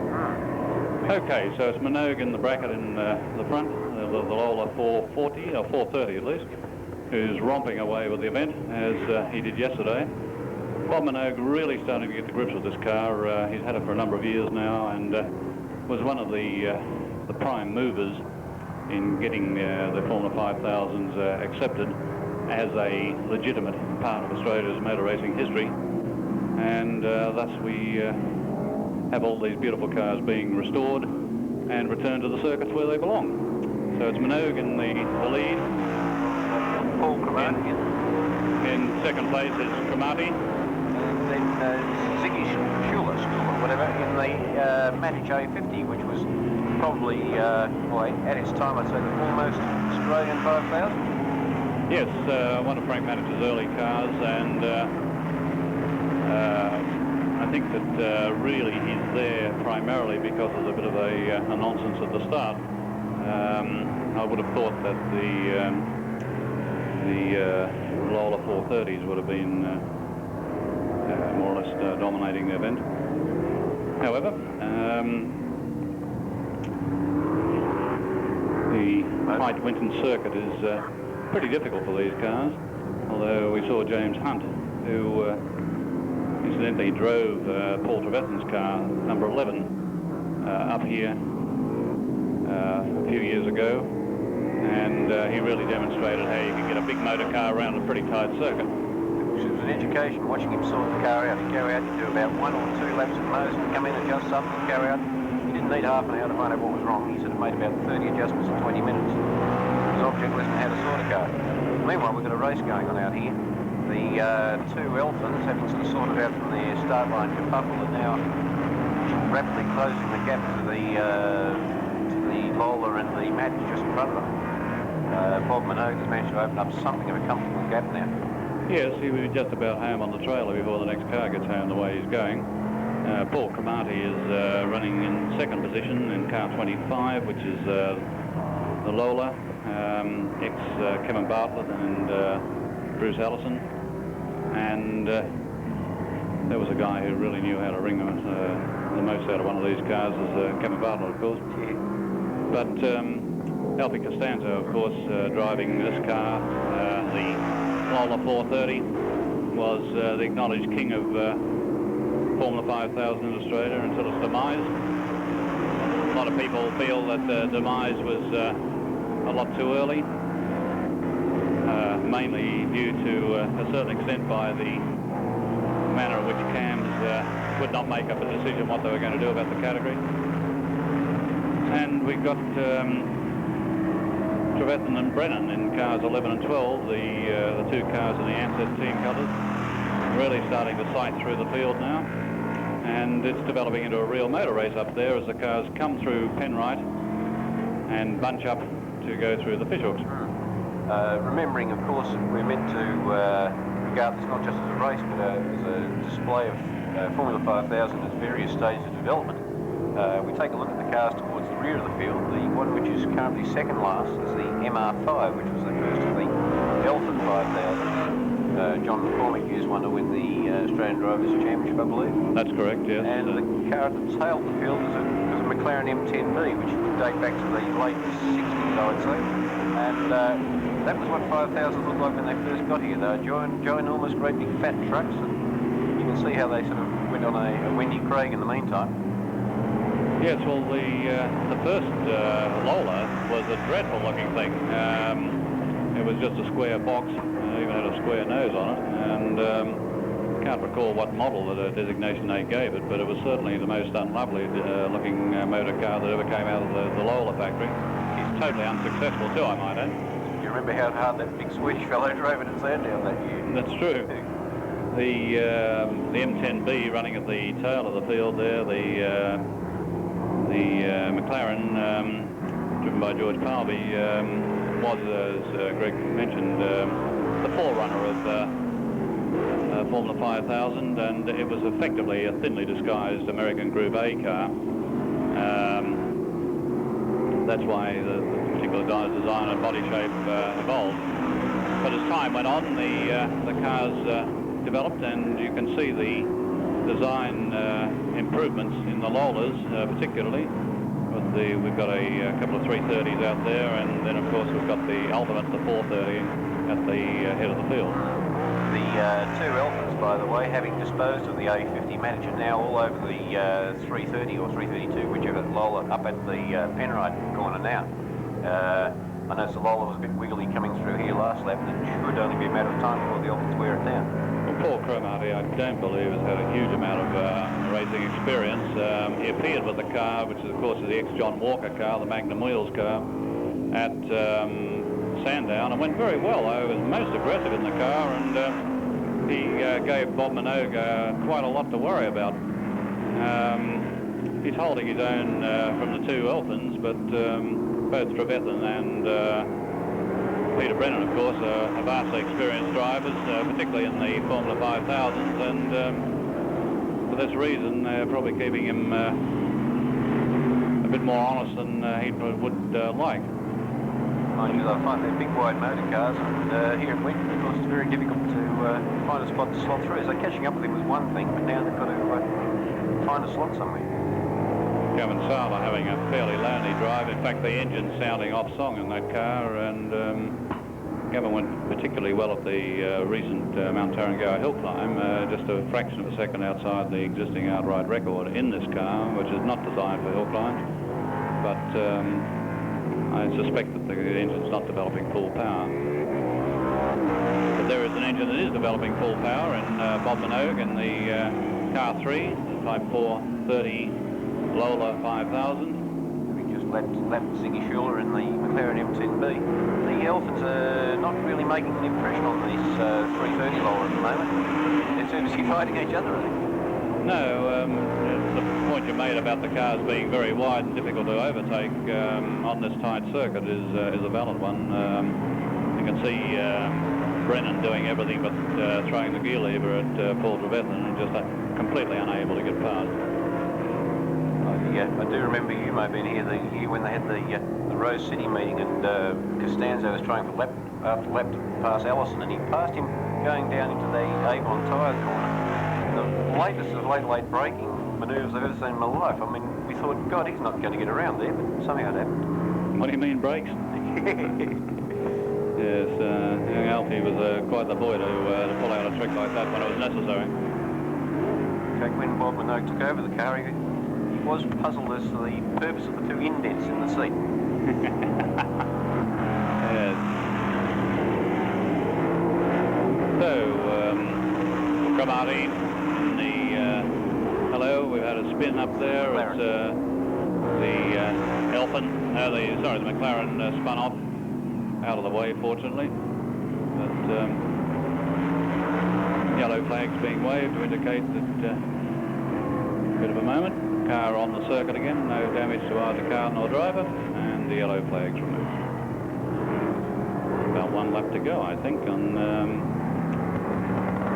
in this event. Unfortunately, we've had to reduce the numbers of laps due to that problem with the motorcycles. It'll be interesting to see Bob Minogue is now only the length of the front straight in arrears of the MR5, and should be able to lap him before the end of this race.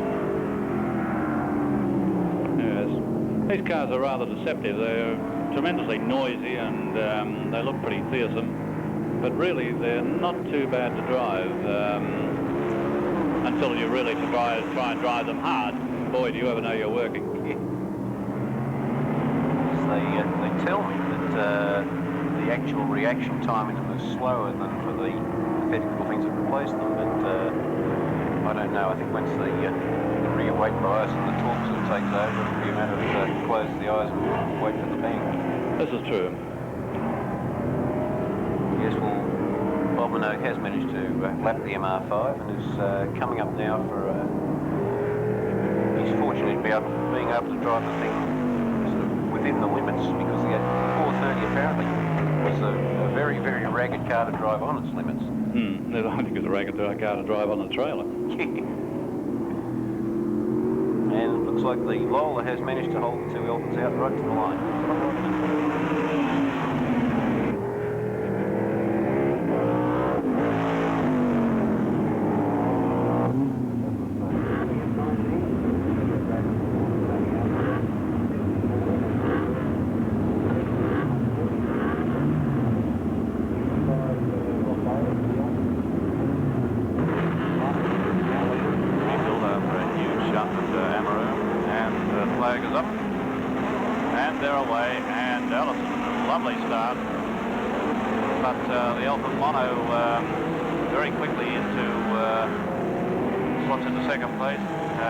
He may have missed a gear though, because he dropped back quite dramatically there on the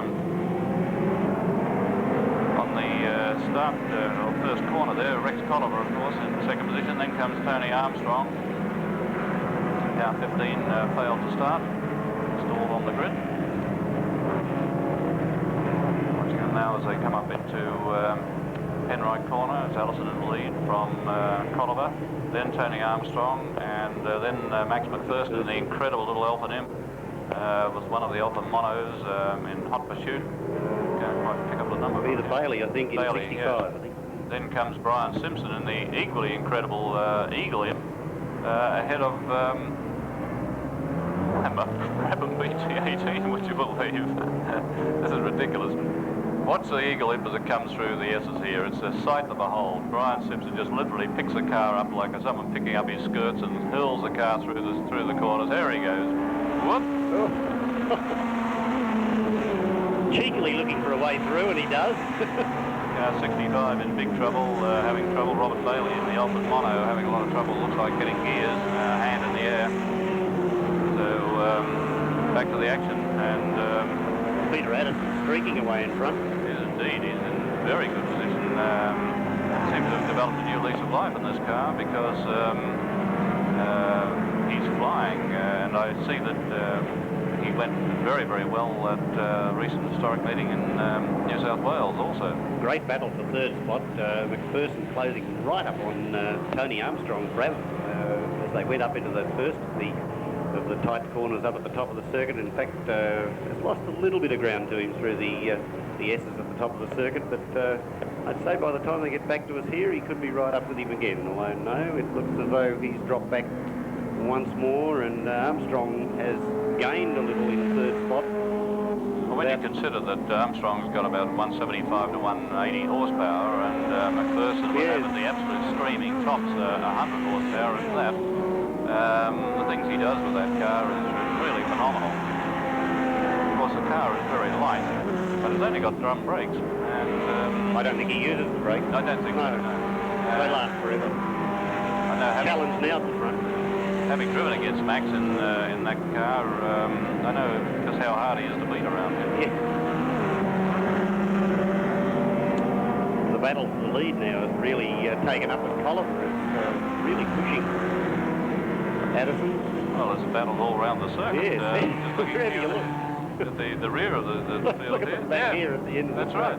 Just looking at those three, they're literally side by side as they came over the start-finish line. They're led by Roger Seawood. The Lotus AD. No, 81 is it? Yes. Sorry, 81, Philip Seegan. Then there's 60 years in medium pursuit. Don Black from New South Wales in the Lola. Beautiful little motor car, that. And it looks like that Elvin Mono is going to sensibly retire from the event. All of a sudden, a hand in the air from Peter Addison. Really? For some reason or other, he's out. He's out of the event. And it happened in an awkward place too, just at the end of the straight as everybody was accelerating towards the braking area, and all of a sudden a hand in the air, and of course that's let Rex Colliver leap into the lead, followed by Tony Armstrong and then Max McPherson. K11. Yes, I saw Addison reach down and take it out of gear, so looks as though it might be the engine that's given up, but he's walking slowly away from the motor car. Great pity, because he was going so well. This, however, doesn't alter the fact that we've got a real battle, and we've had a double spin down here in the S's with Patrick Bryan vacating at high speed from his car, car 77, and car parked back tail towards us. I can't pick up the number. In a fairly tricky position down there, though. It must be a bit nerve-wracking for him. Nevertheless, Paul Collins has moved up now into 4th place in car number 17. And behind him is Brian Simpson in the Eagle Imp. Followed then, I think, by Peter Candy in the Elfin. So Peter Candy is up to about 6th position now at this stage, 6th or 7th spot, which is about where we expected him to start from. yes, it was car 25 that was involved in that, coming together with Patrick Bryan, and it was probably John Medley driving Gary Nielsen's car in Elfin Catalina.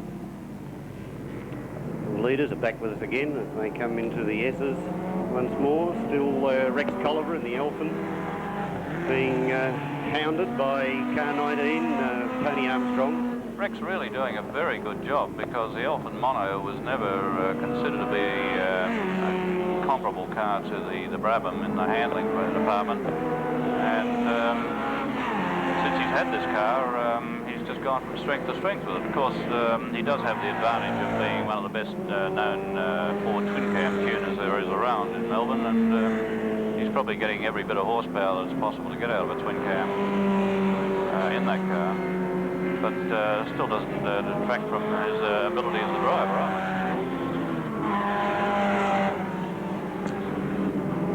So we have Colliver still in the lead at this time.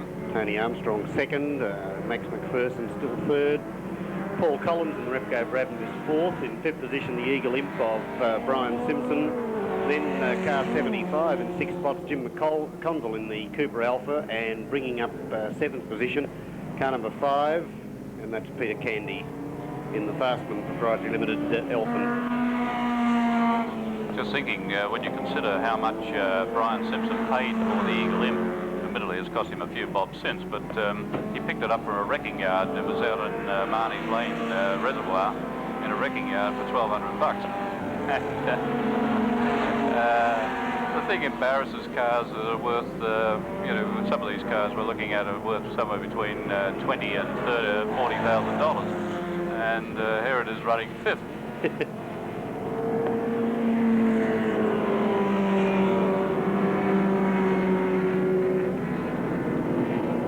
So an 8-lap event, and the action's still coming thick and fast. Wherever you look around the circuit, there's a little clump of cars all fighting and niggling away at each other. And wherever you look around... Peter Candy's having a great battle with Tim Kushel at the moment in the BT18, the Elfin and the BT18. I was just watching them on the monitor here. The club is getting a video made of the event today, and we're getting a monitor of what's being filmed at the moment, and there's some absolutely marvellous shots, so watch out for that when that video is available, because it certainly would be a great thing to add to your collection, I would think. Would indeed, yeah. Some beautiful shots of the cars. The boys are doing an excellent job. Max McPherson. 81, Lotus 18, of course, in the hands of Philip Seeger. Brian Simpson really looks as though he's enjoying himself out there in that Eagle Imp. He loves every minute of it. I suppose because he's got less money tied up than anybody else, he knows he can just have a lot of fun. The interesting thing about it, of course, is that he only recently took up motor racing, actually when he bought the car. He's probably had it for, I think, a couple of years now, and he's proven to be a very aggressive and very fast driver. The car beautifully prepared, of course. which helps.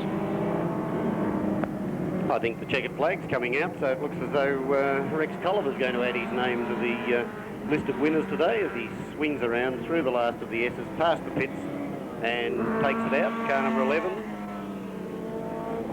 From car number 19 in second spot, Tony Armstrong in the very pretty Brabham. Third one across the line, should be 74, and it is. That's Max McPherson.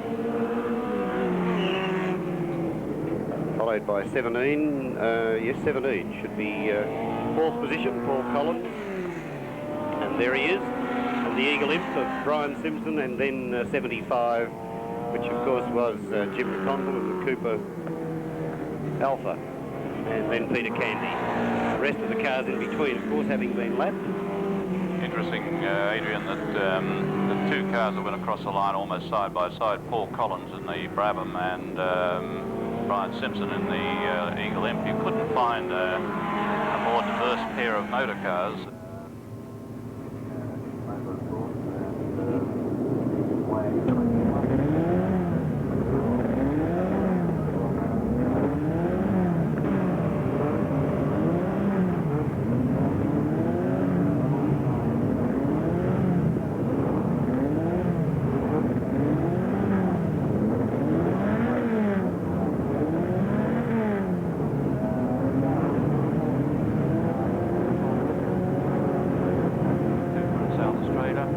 And alongside him in car 45, Rod Anderson in the Sterling.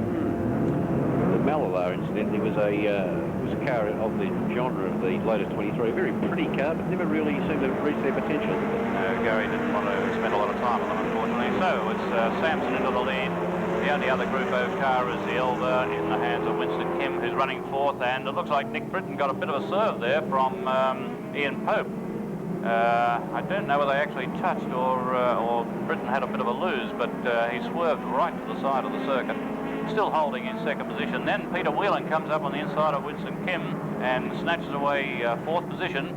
So it's Ian Pope in Lolita in third position, then fourth is Peter Whelan, then Winston Kim, and Winston's already under fairly heavy attack as they go through Penrite from, I think it's the Sterling. It's a bit hard to pick up from here. Car 51. Laurie Knight it is, in fact, yes. Yeah. And then So, the first of the clubman type cars appears to be young Carl Batson. yes, in the Nota. And Carl, a very, very competent young driver, only been driving a relatively short period of time, and really going very well in the Nota clubman. So, as the cars swing through the S's again, in the lead, Brian Sampson in the Chevron, the B8 from Nick Britton, car 21. Then Ian Pope in Lolita, Peter Whelan coming up very fast indeed and about to make a passing move as they go through turn one. And one of the Minders is pulling out the leader. That's Bob Morrow in the Minder, about to retire. Car 90 right at the tail of the field is John Veal from South Australia in the Vitesse car, which was built in Adelaide. Elaine Bittner's car. Yeah. And immediately in front of him is the little Simca Sportsman in the hands of Michael Shearer, also from South Australia. So we've got a very good representation from the three major mainland states. We've got Victoria, New South Wales and South Australia very well represented in this event. Looks like Sambo's going to make a cakewalk out of this. He could just about win this without leaving the pits, really. The only other car with the same similar amount of power would be Winston Kim in the Elva. And it's a bit of a handful.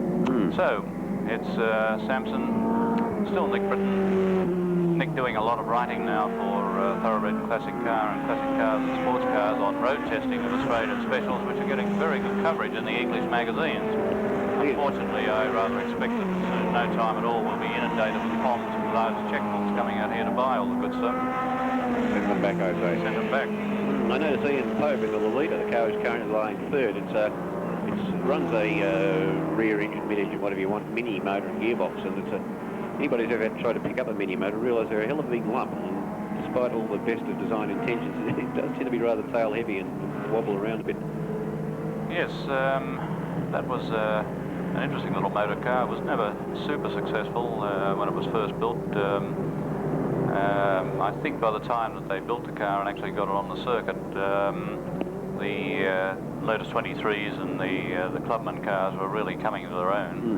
The sophisticated clubmans like the Super 7s and Elfin Clubman, and in consequence the leader never really starred as much as we thought it might have. No. Nevertheless, it's running third at the present time and looking and sounding good. Then comes Peter Whelan from South Australia. A little unexpected really to see Peter that far back, because normally he really punts that car very hard indeed. Not that he's not doing so at the present time, but perhaps the Sandown circuit is a little bit more suited to the car and the driver. Right. Ahead of the next bunch we have 51, which is Laurie Knight from New South Wales. Not all that far in advance of the Malala. No, indeed, and it's gratifying to see a Malala being pushed reasonably hard now. The last one I can remember in regular competition back before the historic movement was the one that seemed to be sort of variously owned by Charlie Occhipinti and or Cam Richardson or somebody, and nobody never really knew, but somebody was bound to turn up in it. Yes, and with a big motor, as I recall. Of course, Brian Thompson from Shepparton also had a Malala with a 2.5 litre climax in it at one stage. God. Nevertheless, the battle rages. Incidentally, for those of you who are wondering what the hell a Malala is the name of a race circuit in a little township in the Barossa Valley, in South Australia. Winston Kim is starting to come to grips with the Elva and is starting to put all sorts of pressure on Peter Whelan. Peter Whelan. Big man, yes, Peter Whelan. Yes, in fact, Winston seems to have got his eye in and is really giving Peter Whelan a hard time. Meanwhile, Andrew Bullen in Pegasus, which I can't recognise because it's painted green instead of traditional white and blue, is under fairly heavy attack from the Matt Phillip Minder, being driven today by David Ogg. An interesting car, the Minder. I don't remember a great number of them initially, but they're a very well engineered car. They seem to, built by Peter Beasley. I think he built about 6 or 8 of them, of which I think 3 still exist. Maybe more, but we know of 3 that are regularly racing. 2 of which are here today. Yes. So as the race continues on, Brian Sampson, of course, completely unchallenged with several hundred metres lead now over our second place man, who appears to be slowing a little because Ian Pope is closing on him inexorably, lap after lap. Ian seems to have made up another few metres. Then we've got quite a good dice developing for 4th and 5th places respectively from Peter Whelan from South Australia in the Lotus 23, just ahead of Winston Kim in the Elva. And in fact, Winston's making a passing move. He goes up on the inside. Whelan immediately shuts the gate, but there was no doubt that Winston is getting quite excited about all this. None of this oriental blasé for Winston. And looks like as a go, he's on the inside, and he outbreaks Whelan in the Lotus 23, and I think Peter got such a surprise he almost drove off the circuit. He just couldn't believe that Winston would do that to him. He said, well, if you want to be that way, I'll get right out of your road. Winston, of course, runs Melbourne's biggest brake and clutch service, the number of depots all over Melbourne, so he should be able to get the thing to stop if nothing else.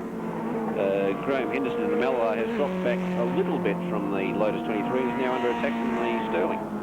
Yes, so that's developing into a bit of a dice there as well. So we're watching now.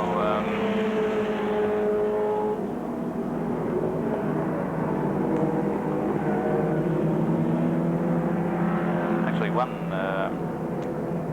car we should mention, 37, the Lotus Super 7, is being driven by its original owner, Phil Moore. Of course, was the Australian sports car champion on, I think, 2 occasions. In the Elfin 360 Repco. From from South Australia.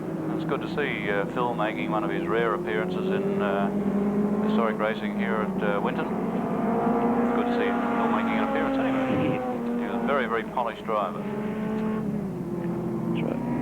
So, now, they're a pair of cars, the Alpha 360s, which must go into the whatever happened to category. I dare say they'll... One being restored at the present time, right here in Melbourne. Not quite sure where the other one is. And one well on the way to... Sorry, both of them here in Melbourne. No, both of them are. They're both being restored. Oh, good. Because Elfin, apart from the sort of bread and butter big run cars, every so often they bring out a car which are only one or two, and the 360s were, as Ian said, more or less dominant in their category at the time, but it'd be good to see them back again. Jim Collins in the HRB Ford Special Car 40, wearing its original livery. That's a little coupling going around the far side of the circuit there. Checkered flag about to go out for Brian Sampson, as we rather suspected. Car 90 is the Vitesse. That's actually being lapped. Here's our second place man coming through, just holding off Ian Pope in the leader. So Nick Britton takes second from Ian Pope in third. Fourth place will go to Winston Kim. Fifth place to Peter Whelan. And it's anyone's guess who's going to be sixth, because have a look at this battle coming around with the Alpha Malala just barely ahead of... whoops, he held him on the line. And I think he might have 51. Laurie Knight. I think Laurie has done a nonsense to the engine in the Red Max. Just nipped by Rod Anderson right on the line. Rod whipped out in the Sterling and took him right on the line. And it looks a little as though Laurie may have done something horrible to the engine as he went across the line.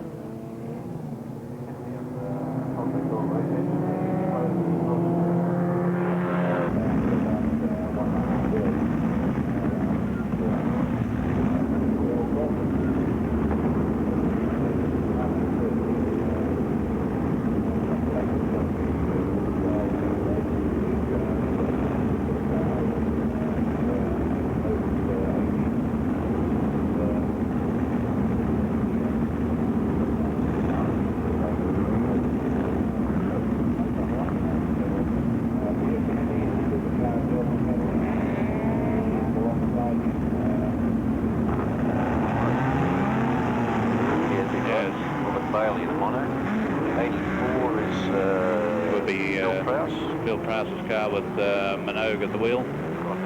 We've got car 25 here. All he needs is a handful of tea leaves and he's in business. Yes, I'd say that the Elfin is getting just a mite hot, and he'll be a very relieved man to get underway. Jeff Wheeldon about to get away now. All three cars going. Roger Seaward, the Elfin 600, really starting to get into it. The Group O car, of course. Car 37 away now, John Ellison in the Renmax, then Barry Rowe, Peter Candy. Got the puffer makes a difference, doesn't it? Tremendous acceleration in Candy's car, of course, with a big supercharger on it. Car 65 snaking a little under acceleration. That's Robert Bailey in an Elfin Mono. 75, that's the coupe, isn't it, of Jim McConville? Jim McConville. Tony Armstrong away in the Elfin. Good God almighty, they've put poor old Max McPherson in the smallest engine car of the lot right down the back. They must say. And then we've got Armstrong and Colliver. Well, that'll teach McPherson to go so hard. Yes, it's amazing actually just how hard he does go in that, considering he's only running a little common blimp motor. It's yes, 998 cc's. It's probably putting out about, the screaming outside, 100 brake horsepower, but I'd debate that. That's on a good day with the tailwind.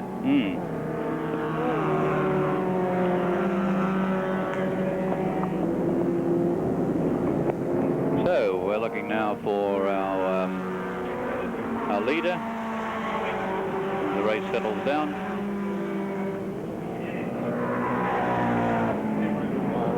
Good question where our leader is. Yes, I like that question. At the tank. Yep. And can you tell me who the leader is for our bonus points? So red car. We know that much, folks. As he's going up through around Castrol now. Position's pretty much unchanged at this time. Golford in third position, already been displaced, and cars starting to gang up as they come down the straight. In fact, it looks like we've got a bit of a sleeper on our hands with, I'm just waiting to pick up his number, one of the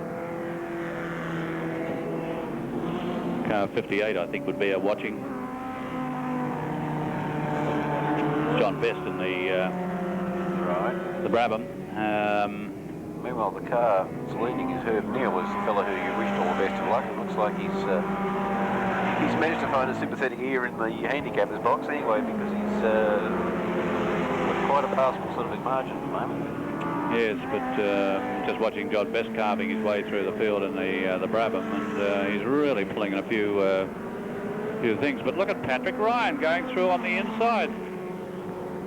Past three cars and just romp through, immediately switches to the other side of the circuit and goes through and passes another on the inside. Unfortunately, the gear ratios are all wrong and he was promptly repassed, but he's now right up behind the Alpha Catalina and on the tail of Don Black in the Lola. So young Patrick has really got the bit between his teeth this time. That's Patrick Ryan that owns the various vehicles, like the Invicta 4.5 and... Not sure about that. He's got a TCMG, which he races yes, with great flair and abandon. Yes, I know the vehicle. Now there's our leader, car 26, going past the start-finish line at the present moment. If you think we're confused, you want to try some of the other people up here. And there's a lot of hacking and slicing going on with up the grass, 72 finding a way through on the inside. Bruce McTeer. The flying publican. So McTeer up to third position, and in second slot we've got the South Australian Alpha Catalina, car 25. That's sorry, the New South Wales Alpha Catalina, which is driven either by John Medley or Gary Nielsen. We're not sure who it is.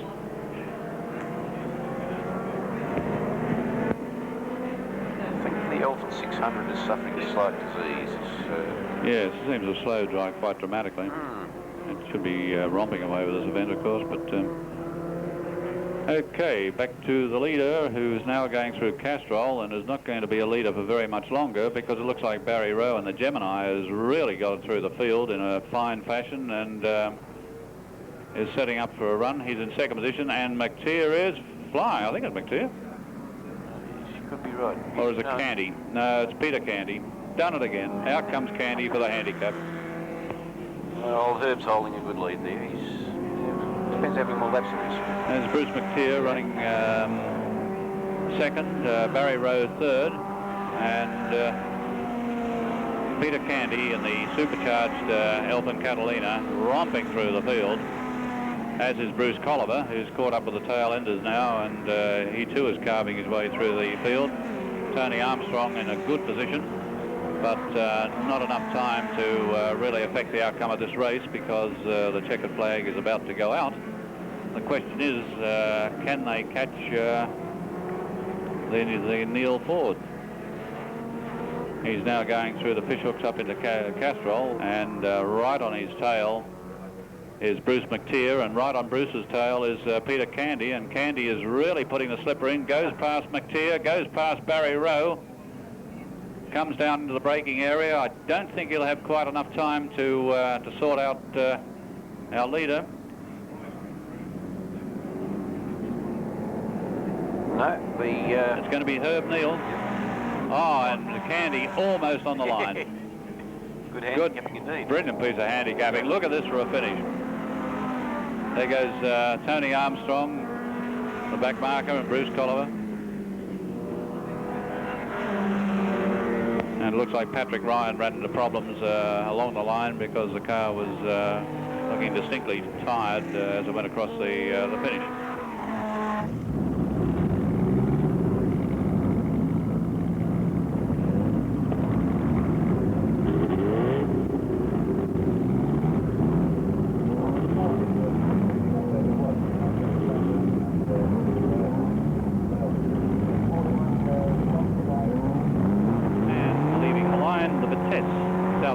built car, originally built for a lass named Helene Bittner, who used to drive it like you wouldn't believe. Second away now is Shearer, Michael Shearer, also from South Australia. Car 40 leaving the line, another of the clubmen, that's Jim Collins, of course. Then a blinder of a start there from the Pegasus car 16 in the hands of Andrew Bullen, who just romped away with his category. Might have even jumped his start a little bit, but I'm not sure. I won't Car 54 and 40 getting away now. 54 in the hands of Graham Henderson, and 40 being no, it's not 40, 41. And Peter Whelan being wheeled off the circuit. This is most unusual. I don't think I've ever seen that car not start an event, and rather a pity really, because Peter drives the machinery very hard. He's come all the way from South Australia, and it doesn't look as though he's going to get a run in the last event of the program. However, them's the brakes. So it's back to our leader, who at this stage is coming down into the deluxe corner, and it's the Vitesse, of course, driven by John Veal from South Australia. That name rings a bell. John Veal from somewhere? Not Doug Veal, it's John Veal. Now he used to drive another car Doug over Veal, there. yeah. John Veal. And then Michael Shearer in the Simca Sportsman. Car 40 is another of the clubmen. That's Jim Collins, of course. And then Bullen in the beautiful little Pegasus. Loosely patterned on. And a little bit of discussion between two of our drivers there, with the Elton Malilar in the hands of Graham Henderson, just weaving across the bows of Laurie Knight, I think it is, in the yes, Laurie Knight in the Renmax 23B. The Renmax, of course, being a thinly disguised replica of a Lotus 23B. I noticed another car flying through the field there was 31 Ian Pope in the Lolita. Very pretty Lolita. It's a lovely little car. That goes quite well. Yes, he was turning on quite a battle there in the previous race for these categories. So it looks to me as though the Vitesse is in a fairly good position. This is only 5 laps, of course, and in that time already there's really been no change in either the order or the distance between them. No, they're all pretty static, and I can't see anyone making up that distance in 5 laps. Still a really good battle between Graham Henderson in the Elton Malilar and Laurie Knight in the Renmax. Those two dicing furiously there. And in fact, Henderson actually stretching out his lead a little there as he comes up behind a slower car and goes through on the inside. But unfortunately for Laurie Knight in the Renmax, he's balked by the slower car. A nice bit of driving there by Henderson to get a slower car tucked in between them. Tail lights go on as they go around Penrite.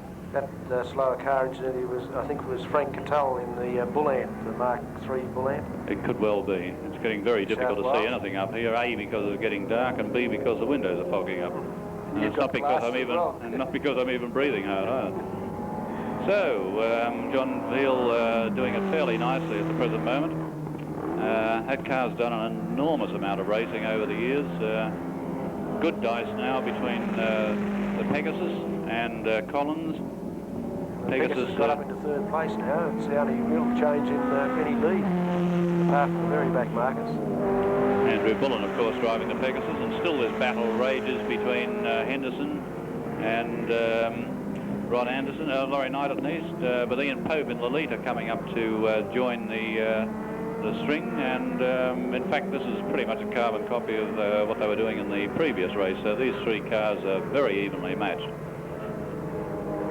It's just aimed the trio to watch for any excitement this race, because the handicapper may have been fooled a little here with the way they've been spread out and stayed that way, apart from the change from 3rd to 2nd.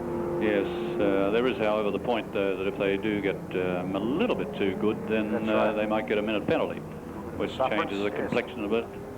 Takes a smile off their face, but still it's the Vitesse as they come down into the S's near the pits, and I would suggest when they do it'll be 1 lap to go, and it might take a lot of catching that car at this stage. There's no way that anyone's going to catch John Veal, Vitesse, because I just don't think they'll do it. Assuming they stay on the island. This is, of course, assuming they don't fall off the track, yes. However, here comes the real dice of the race, and this is turning into be a really good race because David Ogg is now under attack from the Benalla, and of course Laurie Knight in the Renmax and Ian Pope right on their hammer. So these 4 cars and drivers quite evenly matched, 4 different types of motor cars, with the Clubmans at the front, and we've got the Benalla, fairly sophisticated suspension on it. The old Renmax, of course, being, as I said, a copy of a Lotus 23, and at the back the Lolita.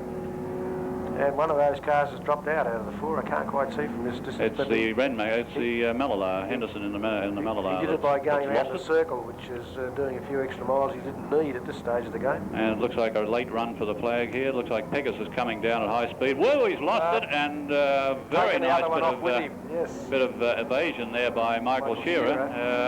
That could have been quite a nasty one. So it's a Vitesse across the line first. Collins will be second in the car number 40. In the Clubman. Then comes the Renmax with Laurie McKnight and Laurie Knight at least, and then the Lolita. Pope in Lolita and David Ogg. And nailed on the line, would you believe, is the Henderson and the Benalla. By the Bullard. That Laurie Knight, incidentally, you may not know, is an ex-Benalla man. He's lived in New South Wales for some years now, but he used to win a lot of races in the early days of Winton here. I was quite sure that the name rang a bell.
Got away very nicely from Tweedy in second spot. 15 was Lindsay Dive, who came up there, but just squeezed Tino Leo out. So it's Mustang, 2 Morris Coopers, and then the second of the Mustangs right up there as they dive down into the second right-hander. John Mann getting well away now as they head out along Dunlop Straight with Tweedy in second spot. Then Lindsay Dive. Trying to go around the outside, gets right out off the grass, onto the grass, I should say. He's going to head straight across to Castrol, I think. Probably the easiest way. It's a little bit shorter anyway. Up they go. Tweedy having all sorts of bother going on brakes up into the top of the circuit. Tino Leo with the tail of the Mustang swinging out all over the place. Donahue behind him. Then another 3 Morris Coopers, little bricks coming through there, followed then, I think, by Birchall as they sweep up into Castrol Corner. Out on the straight, and it's John Mann leading the way. He pushes the big Mustang down towards Goodyear Corner into the left right-hander, I should say. And it's Tino Leo coming up very quickly in the gold and red Mustang onto the tail of Bob Tweedy, who's going to have to work very hard to keep Tino Leo at bay as they come over the start-finish line. Then comes Danaher in his Mustang, and then car 10, Barry Devlin from New South Wales in yet another of the flying mini bricks. Following him after Donahue, yes, we've got Barry Devlin. Then there's 48 was the next one through. That's Frank Dartell in his Morris Cooper S. Then Len Reed in another Morris Cooper S. Number 30 was the Chick Kelly sand and gravel car, Darryl Kelly's Ford Mustang. 73 behind him was Mark Nelson, another Cooper S. And then 13, Paul Birchall in the first of the Cortina GTs. Right up at the top of the circuit now, and John Mann still leading the way. Tino Leo in trouble, got himself all crossed up as he came out then in third spot, and Donahue is right on his tail as they sweep round through the left-hander up towards Castrol. Out on the straight, it's John Mann leading the way from Tweedy in second spot, who's managing to hold off the two Mustangs. Tino Leo accelerates away from Donahue. Then behind him we'd have Barry Devlin in the little red Morris Cooper S, leading a trio of flying bricks as they come down into the S's once more. Over the line they go with John Mann weaving and sliding as he pushes the big Mustang up the hill. 79 Tweedy in second spot, then Tino Leo, followed by Donahue. Then 10 was Barry Devlin, and behind him is Dartell. And of course, we've got yet another mini brick weaving and backing. That's Len Reed in the green mini, trying to find a way through on those two cars. Farther back down the field, a good dice going on between the two two Cortinas, 21, which is Bob Cracknell, and Paul Burchell. Ian O'Connor's big Jaguar Mark II goes through, followed by a similar car of Tony Moody. Beautiful looking cars, very nicely prepared, but a little bit outclassed at the moment. Yes, generally these appendix J cars are invariably well prepared and presented by their drivers, and certainly turning on a cracking pace. Tino Leo's just moved up into second. Yes, he just romped past Bob Tweedy then, but John Mann is doing it pretty much as he likes with the Mustang. Car going from strength to strength. He's winning just about every time he comes out with the car now. And Tino Leo, who's only recently acquired this car and is really getting the grips with it very well indeed, although there he locked up a brake as he went into auto action corner, and this enabled Bob Tweedy to make up a smidgen of ground on him. And Devlin's closing right up on the big dark-coloured Mustang number 17 of Donahue. He was hounding him fairly closely through the tight section down here at the end of the straight, and he's going to move up, I think, probably by the end of this race, because he's getting closer and closer. Up they go through the sweeper. In fact, that trio of bricks are going to round the inside. Devlin goes, took Donahue on the inside, and he drops back a place now, as coming up behind him is 48. That's Dartell, I think, in the Frank Dartell in the other Morris Cooper, and he's looking for a way through on the inside up at Castrol, but if he doesn't get past then, there's no way in the world. He's lost it, Donahue. No, he hasn't. Caught it again. Had it right out, completely sideways across the circuit, but the power of the 289 pushes him down the straight, and he still holds out Dartell. Meantime, the leader, John Mann, going through in his winning way. Tony Leo, a bit of tail-out motoring, comes through ahead of Bob Tweedy. The two Mustangs first and second. Then Devlin in third. The Morris bricks. Look at this when you were nose to tail. I think there might have been a bit of a touch there, actually. Dartell and Reed having an absolutely marvellous dice here. And Dartell looking for a way through on the Mustang. Not quite game enough to get up alongside that big tail, because if it swings around, it'll just swat him off the track like a fly.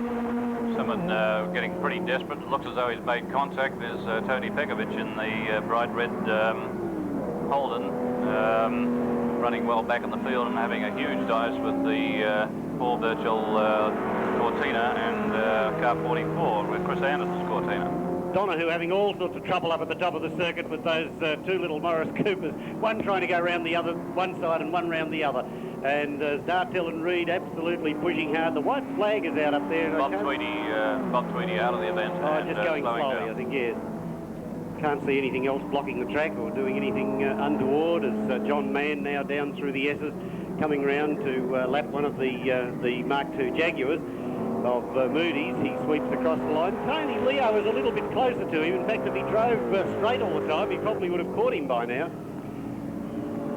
Yes. Car number 10, the next one through then, of course, is Devlin, now up to third spot. Donahue fourth, then Dartell fifth. In sixth place, Len Reed. In seventh, we've got the third of the Mustangs, Darrell Kelly, followed through by Mark Nelson in the Morris Cooper, then Frank Binding. Car number one, Jeff Parker in the E.H. Holden, moving up just ahead of, I think it would be Paul Burchell in the first of the GT Cortinas. Well, there's activity all around the circuit as Bob Tweedy brings the Mini Cooper in to retire. Pity after such a fine effort early in the race. Meanwhile, dear old Fred Barth in the old Morris Elite lurches and wallows around the circuit, and looks like another retirement as well. It's not a good day for Lotus Cortinas as car number 21 comes in to retire.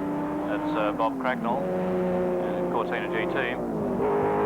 John Mann still a fairly comfortable leader at this stage, although he wouldn't want to do too much of a nonsense with Tino Leo right on his tail. And they're now coming up to lap Ken Zinner in the Humpy Holden. But meanwhile, back in the ranch, there's a tremendous battle going on here between Dartell and Len Reed. And I mean battle, and there's no holds barred. I think there's a little bit of nerving and nudging going on between Len Reed and Dartell. Very evenly matched, those two. And it really is developing into the dice of the race.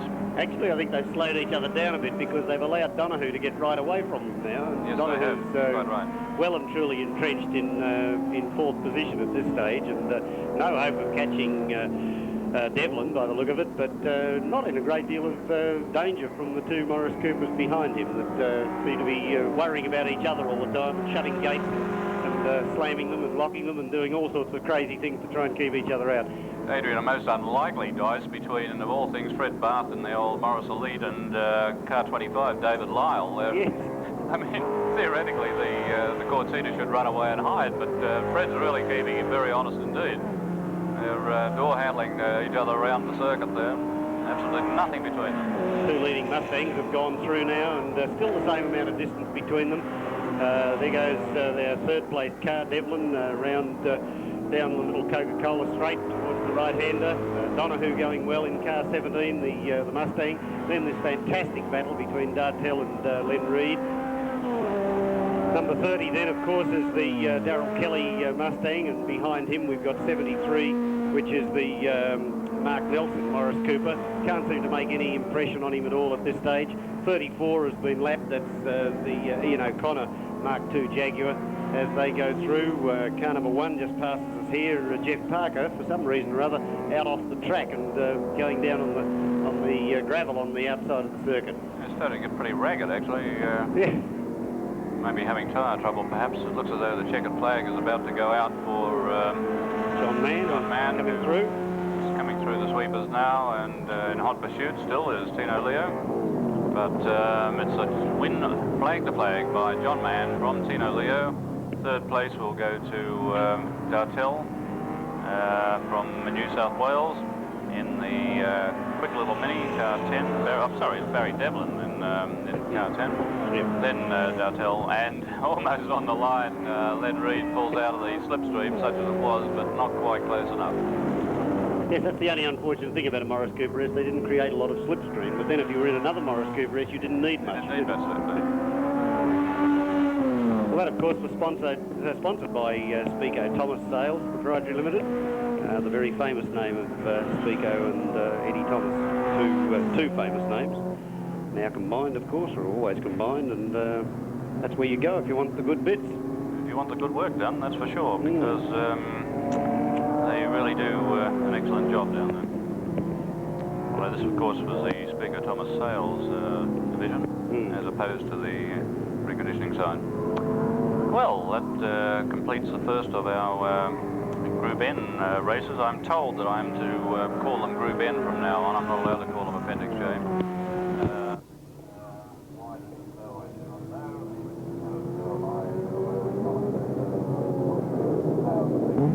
Which is now virtually lay down to there for Vicky Dicky.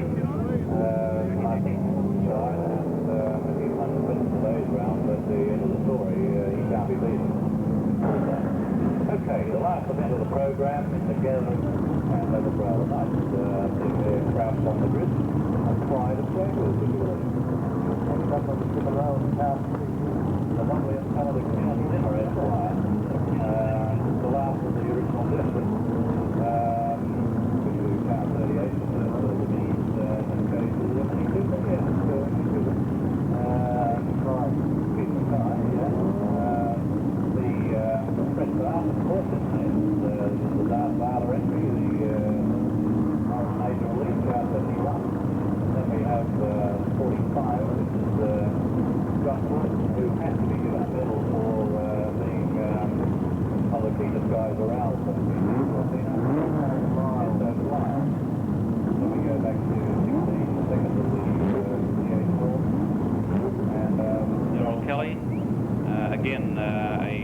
Wagga entry, I think. Let's see. John Mann, the other Mustang at the back of the grid. Yes. Shepparton, and the Jags are away, side by side. As you said, like the old days. The only difference is they would have started off the back of the grid with the handicap back then. That's right. Ken Zinner away now. Then car 27, Eddie Dobbs leaving the line. Fred Barth, John Corson in the Corson, of course, in the Falcon. 2 GT Cortinas. And it really is getting dark. Just as well this is the last event. Lindsay Cripps away. Then the lovely blue Cortina.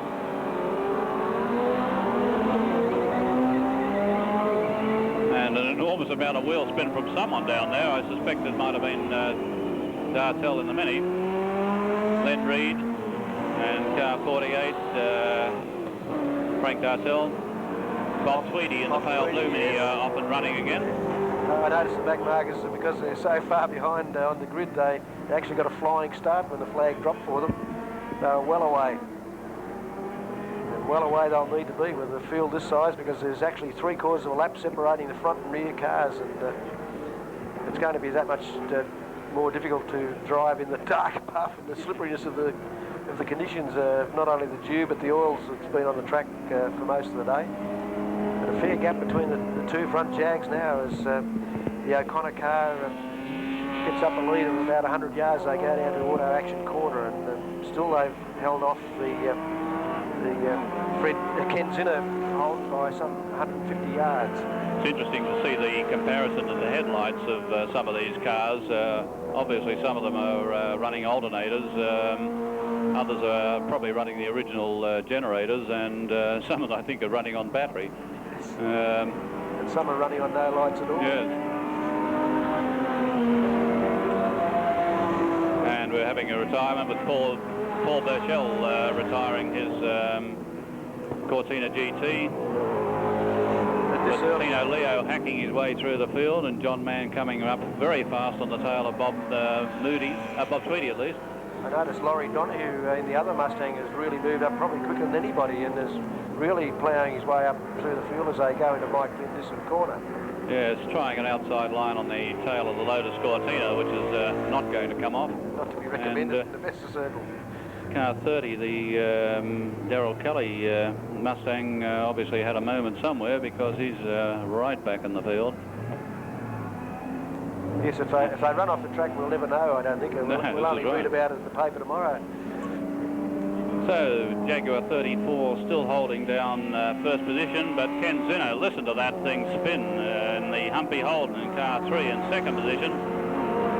Anthony Moody dropping back in the red Jaguar, being engulfed with a flood of Cortinas as they hack and slash their way through turn 1. And Fred Barth in the Morris Elite, surprisingly holding off all those Cortinas. I think there might have been a bit of a touch between the 3 Cortinas in that corner in the Mini. One of them got balked rather badly, he's dropped back. Yes, difficult to see in the dark who it is, to be honest. The competition between the Cortinas is very fierce in the Appendix J ranks, and the Cortina GT, of course. But at this stage of the game, it's got to be the Jaguar that's got it pretty much sewn up.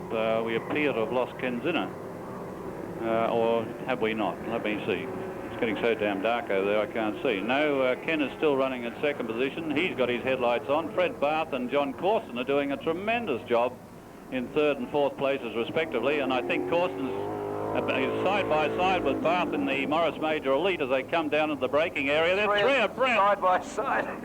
Whiz past Ken Zinner, who's now got one of the Cortinas right on his tail. Barth won't give in. He's slipped back into second place. Doing a phenomenal job in this car. You never expect an old Morris Major Elite to be doing the things that this thing's doing. Corson through on the inside. Nice bit of braking. Both of them locked up completely and both completely out of control. This, in fact, Barth has allowed the Cortina, car 25, David Lyle to slip through on the inside of him by that late braking episode. He's been just overtaken by another one of the fast back market Cortinas. We've lost the leader. The leading car has retired from the event. He's pulled off, and the lead therefore... must be Zinner's for a short time. No, it's John Corson's, I think. Is it really? Oh, hang on. Yes, it's John Corson in the Falcon, I was about to say, but he's about to be taken by the Cortina. The blue one, yes. It's I'm just trying very to difficult to see which one it is. In fact, the Cortina's slipped by into the lead now. We can disregard car 30, by the way. Jeff Foe, is it? No, it's not Jeff Foe's he's the red one, it's yes. the red car. I should know who that is, and I just can't... well, if we wait long enough, we'll see him, because here he comes now into the S's, near the pits, and it's the navy blue Cortina. 95. Thank you. That's Chris Ralph, of course. Yeah. Sorry, Chris. But he moved Brain so made. far John back, it's hard to Corson remember who they were. in second position, Lyle in third in the red, and then Fred Barth still doing a heroic job there. And look at this, a touch on Len Reed there from, I think it's Burchell, but I thought he'd retired. Might have decided it was too much fun out there and got back into it. No, it's car 44. Oh, that's Chris Anderson. Chris Anderson, who leant right on Len Reed, who could have been in real trouble there for a moment. And poor old Jaguar right at the tail of the field from first to last. 1 minute a rooster, the next minute a feather duster. Chocolates to boil lollies. So, at this stage, it's disregard Chris... car 30, by the way, in case anyone's confused. He's Darryl Kelly in the Mustang's actually behind everybody else, not ahead of them. Chris Ralph romping away with this one, and can't possibly be beaten, providing he keeps it on the island. Lyle in second position, Corson in the old Falcon doing a wonderful job, and then comes Fred Barth. Checkered flag about to go out to Chris Ralph. And look at this heap coming down to the last corner. They're 3-4 abreast. Someone's fallen off the edge. It's the FE Holden. So he decided to make it a shortcut. And it's Cripps in the Holden. Ken Zinner with the FE Holden right on his tail. Then comes car 38. And Frank Dartell threading the needle as well. Well, you can't say that you don't get action in it.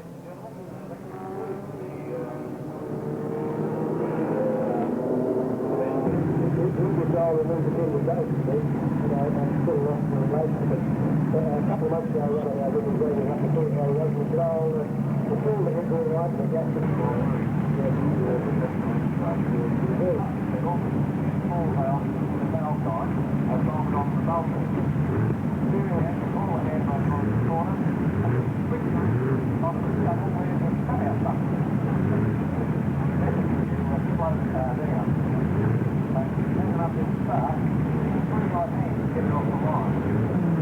and so I hit car 3, Dr. King, and Robbie Rowe is away, and you see it is not the fastest starting car that you've ever seen. It's thundering down the 3-inch exhaust, the 1250 Alvis, and Robbie's away, up and running, and Warren Tice and Reese Mackay will be next cars away. Oh, and the Anzani Bugatti and Ron Reed. Bob Hewig in the side valve Ford, John Forsyth in the supercharged Amel car, then the car 34, the V8 from South Australia, Philip Rydell, Australia, and he runs round in third because it's only got a 3-speed box. He's got 2 credit laps, so we've got to watch him, Bill. Yes, the next away was John Hegney in the Doc Grosvenor Austin 7, and followed then by the ex-Warren Bonning Austin 7, who's already been passed by Max Foster in the blue Derek Jolly Special, and the Russell Morris, driven by Jeff Russell from Queensland. And Nasty Norm Bice is away in car 1, the LaFrancis. That cunning fellow in the little green Austin 7. One T. Johns, A. Johns, perhaps yes. More correct, Tony Johns. And finally the Scratchmen get away side by side. Malcolm Reed and the Amel car of Richard Stanley, which seems to have got itself going again, having expired in the last race. Yes, he initially fell off it. He broke a rear leaf in an earlier race, and he's had plenty of problems with it this weekend, but it's a beautiful motor car, and I suggest you come into the pits and have a look at it. I think Ron Reed's been foxing in the scratch race too, just quietly. Yes. And The Schultz Bob Ford. Dewgood in 62 with the Schultz Ford following, yes. Beautiful specialty, the Schultz Ford. Magnificent.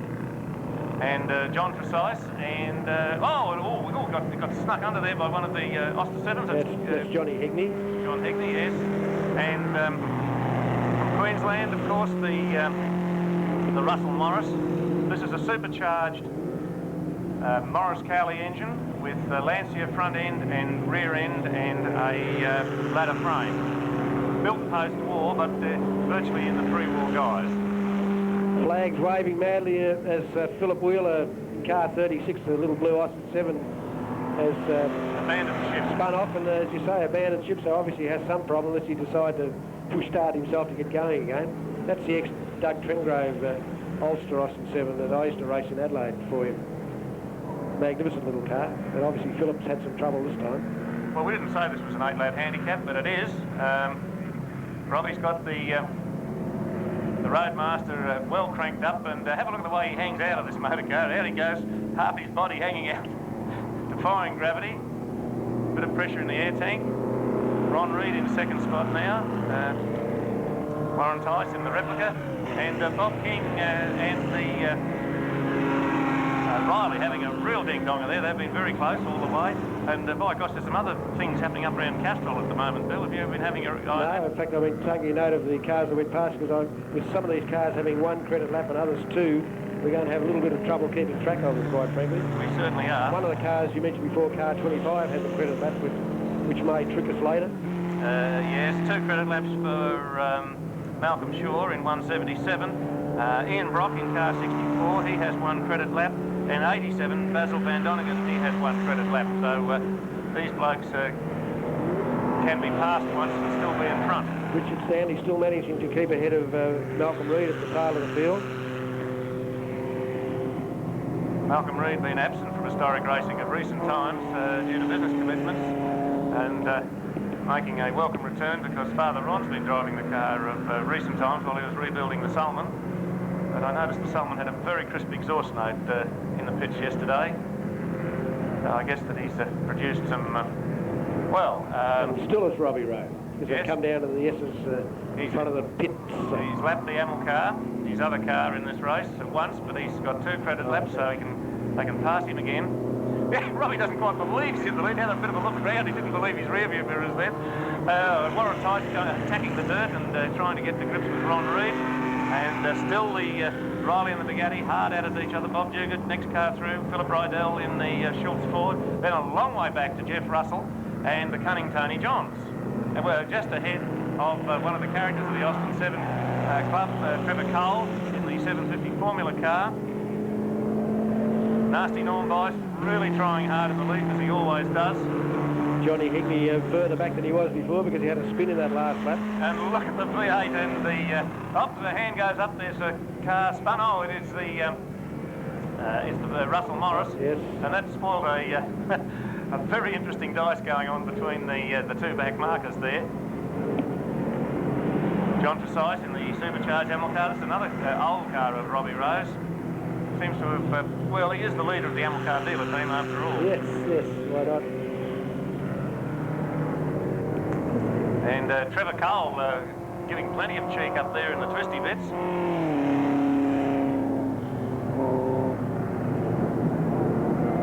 I thought the handicapper might have made a few errors with the way they were spread about, but as you said, it's an 8-lapper, and a lot can happen in 8 laps with those quick cars coming up from the back. It certainly can. Robbie Rose still in the lead. Ron Reed still in second spot. Warren Tice in the forward third. And Bob King has got ahead of the Riley on this particular occasion. The Rhys Mackay has been relegated by the good doctor. Bob Dewgood still staying ahead of Philip Rydell in the respective Fords. In the respectives, yes. And the Graham Steinford next through. Graham Steinford still holding off Coley, I noticed. Yes, but with difficulty, as they say. Yes, and here comes Richard Stanley, really flying. And oh yes, well, poor old Mel Reed's got balked by Nasty Norm. Nasty Norm goes to the outside. On the inside goes Mel Reed, and round the outside of Nasty Norm goes Tony Johns. Oh, 3 wide on that bit of road. How about that? Anyway, they seem to have sorted themselves out. Richard Stanley got the dream run there, but he might get caught up with the Trevor Cole Graham Steinford duel in a moment, and that might give Mal Reid a bit of time to catch up on that particular section. But still, it's the Roadmaster coming down the straight, although I noticed the lead is somewhat diminished from Ron Reid. The crafty Ron's catching up a bit, I feel. Yeah, I haven't been counting the laps. This is the 5th lap down. 5th lap down. Oh, and the Roadmaster very sideways. Robbie trying particularly hard there in the left-hander. And also Reece Mackay in the Riley had the tail hanging out. Dr. Kink's now attacking Warren Tice in the big muscle-bound torque converter. The hot water service. Oh, good day for Fords today. Five laps down. Five most of these cars we've mentioned so far. Mal Reid throwing the Ford very sideways indeed, and he's now caught up to Richard Stanley quite considerably. And Trevor Cole is being swatted by the Ford at the moment, but well, it's not resolved between those two by a long shot, and they've got a long way to go to catch the leaders. The Chastened car 25's credit lap didn't do him much good. It looks like he's expired.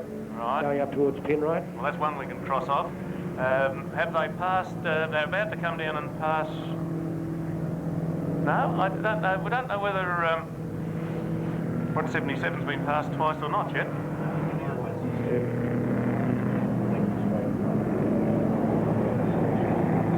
Yeah, so he's actually leading the race at the moment.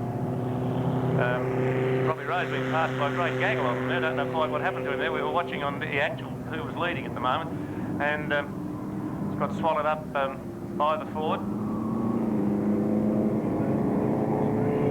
So yeah, all of a sudden the Kink, Dr. Kink's come up yes, as a threat. And the back markers are still out at hammer and tongs. Yes, and they're still the same distance apart, one peering forward, the other looking back to see where they're having. The two identical Austin 7s, these cars of course were some of the raid cars that went showed the Poms how to build quickies, then they changed the regulations. Yes, so they can't do it again. Yeah. Don't come back, in other words. Yeah, they weren't too keen about that. Aussie go home in a subtle fashion. Yes, I don't think there was too many Englishmen racing that day. I think they must have all been Pommies. That's right, yes. And there is a difference. Very true. We hope you understand that it's going to be a trifle difficult to tell you exactly who's leading the race because of these credit laps, but we're doing our best. I have a feeling that the Amel car might be just about gone past enough now to have eliminated his credit laps. It's a tremendous play. Oh, Dr. King trying to lean on Ron Reid, and he's done it. It beat me to it, I was going to say. Doesn't happen too often. Really, really driving well. Car 64, has that got a credit lap? Yes? Yes. Ian Brock from South Australia, he has one credit lap, so he's about to have that used up upon himself. And still the back markers locked together in mortal combat, and the Roadmaster attacking Reece Mackay now as they slide around turn 1. Trevor Cole still battling away there with Graham Steinford. Yes, there's the Amel car. I feel it's lost its lead now. Yes. But I think that Ian Brock is about to get swallowed as well. He had a credit lap, so we're whittling these credits off very slowly here, Bill. Yes, the one car we haven't taken too much notice of was Basil Van Dongen in 87, the Austin 7. He had a credit lap too, and I think he would have lost that by now, but I'm not going to swear on it. He's just going around into the left-hander at Mike Lindison, and I think those cars that have just passed him have in fact eliminated any lead he may have had. Yes, I think so.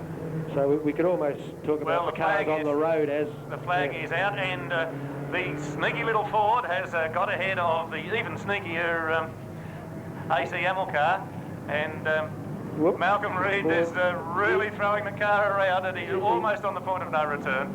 He's making sure Richard Stanley's not game to pass, apart from physically able to pass. And that's it, yes, he's very pleased about that, and Richard Stanley will be very pleased to come second. Dr. King third in the Ansani Bugatti, and... then Warren Tice, Ron Reid, Tony Johns and Reece Mackay.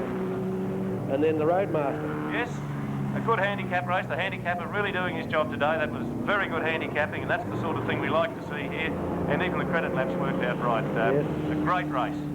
And Dice is all the way down the field, which is really good to see. And I think it would be really worth the club sending a video of that race over to Colonel Waite to have a look at I think you should what do he's that. spending all his money on. Yes, because it was indeed. really worthwhile to see those cars really, and it's good to see the scratch markers get up because sometimes they do get handicapped out of it. Yep.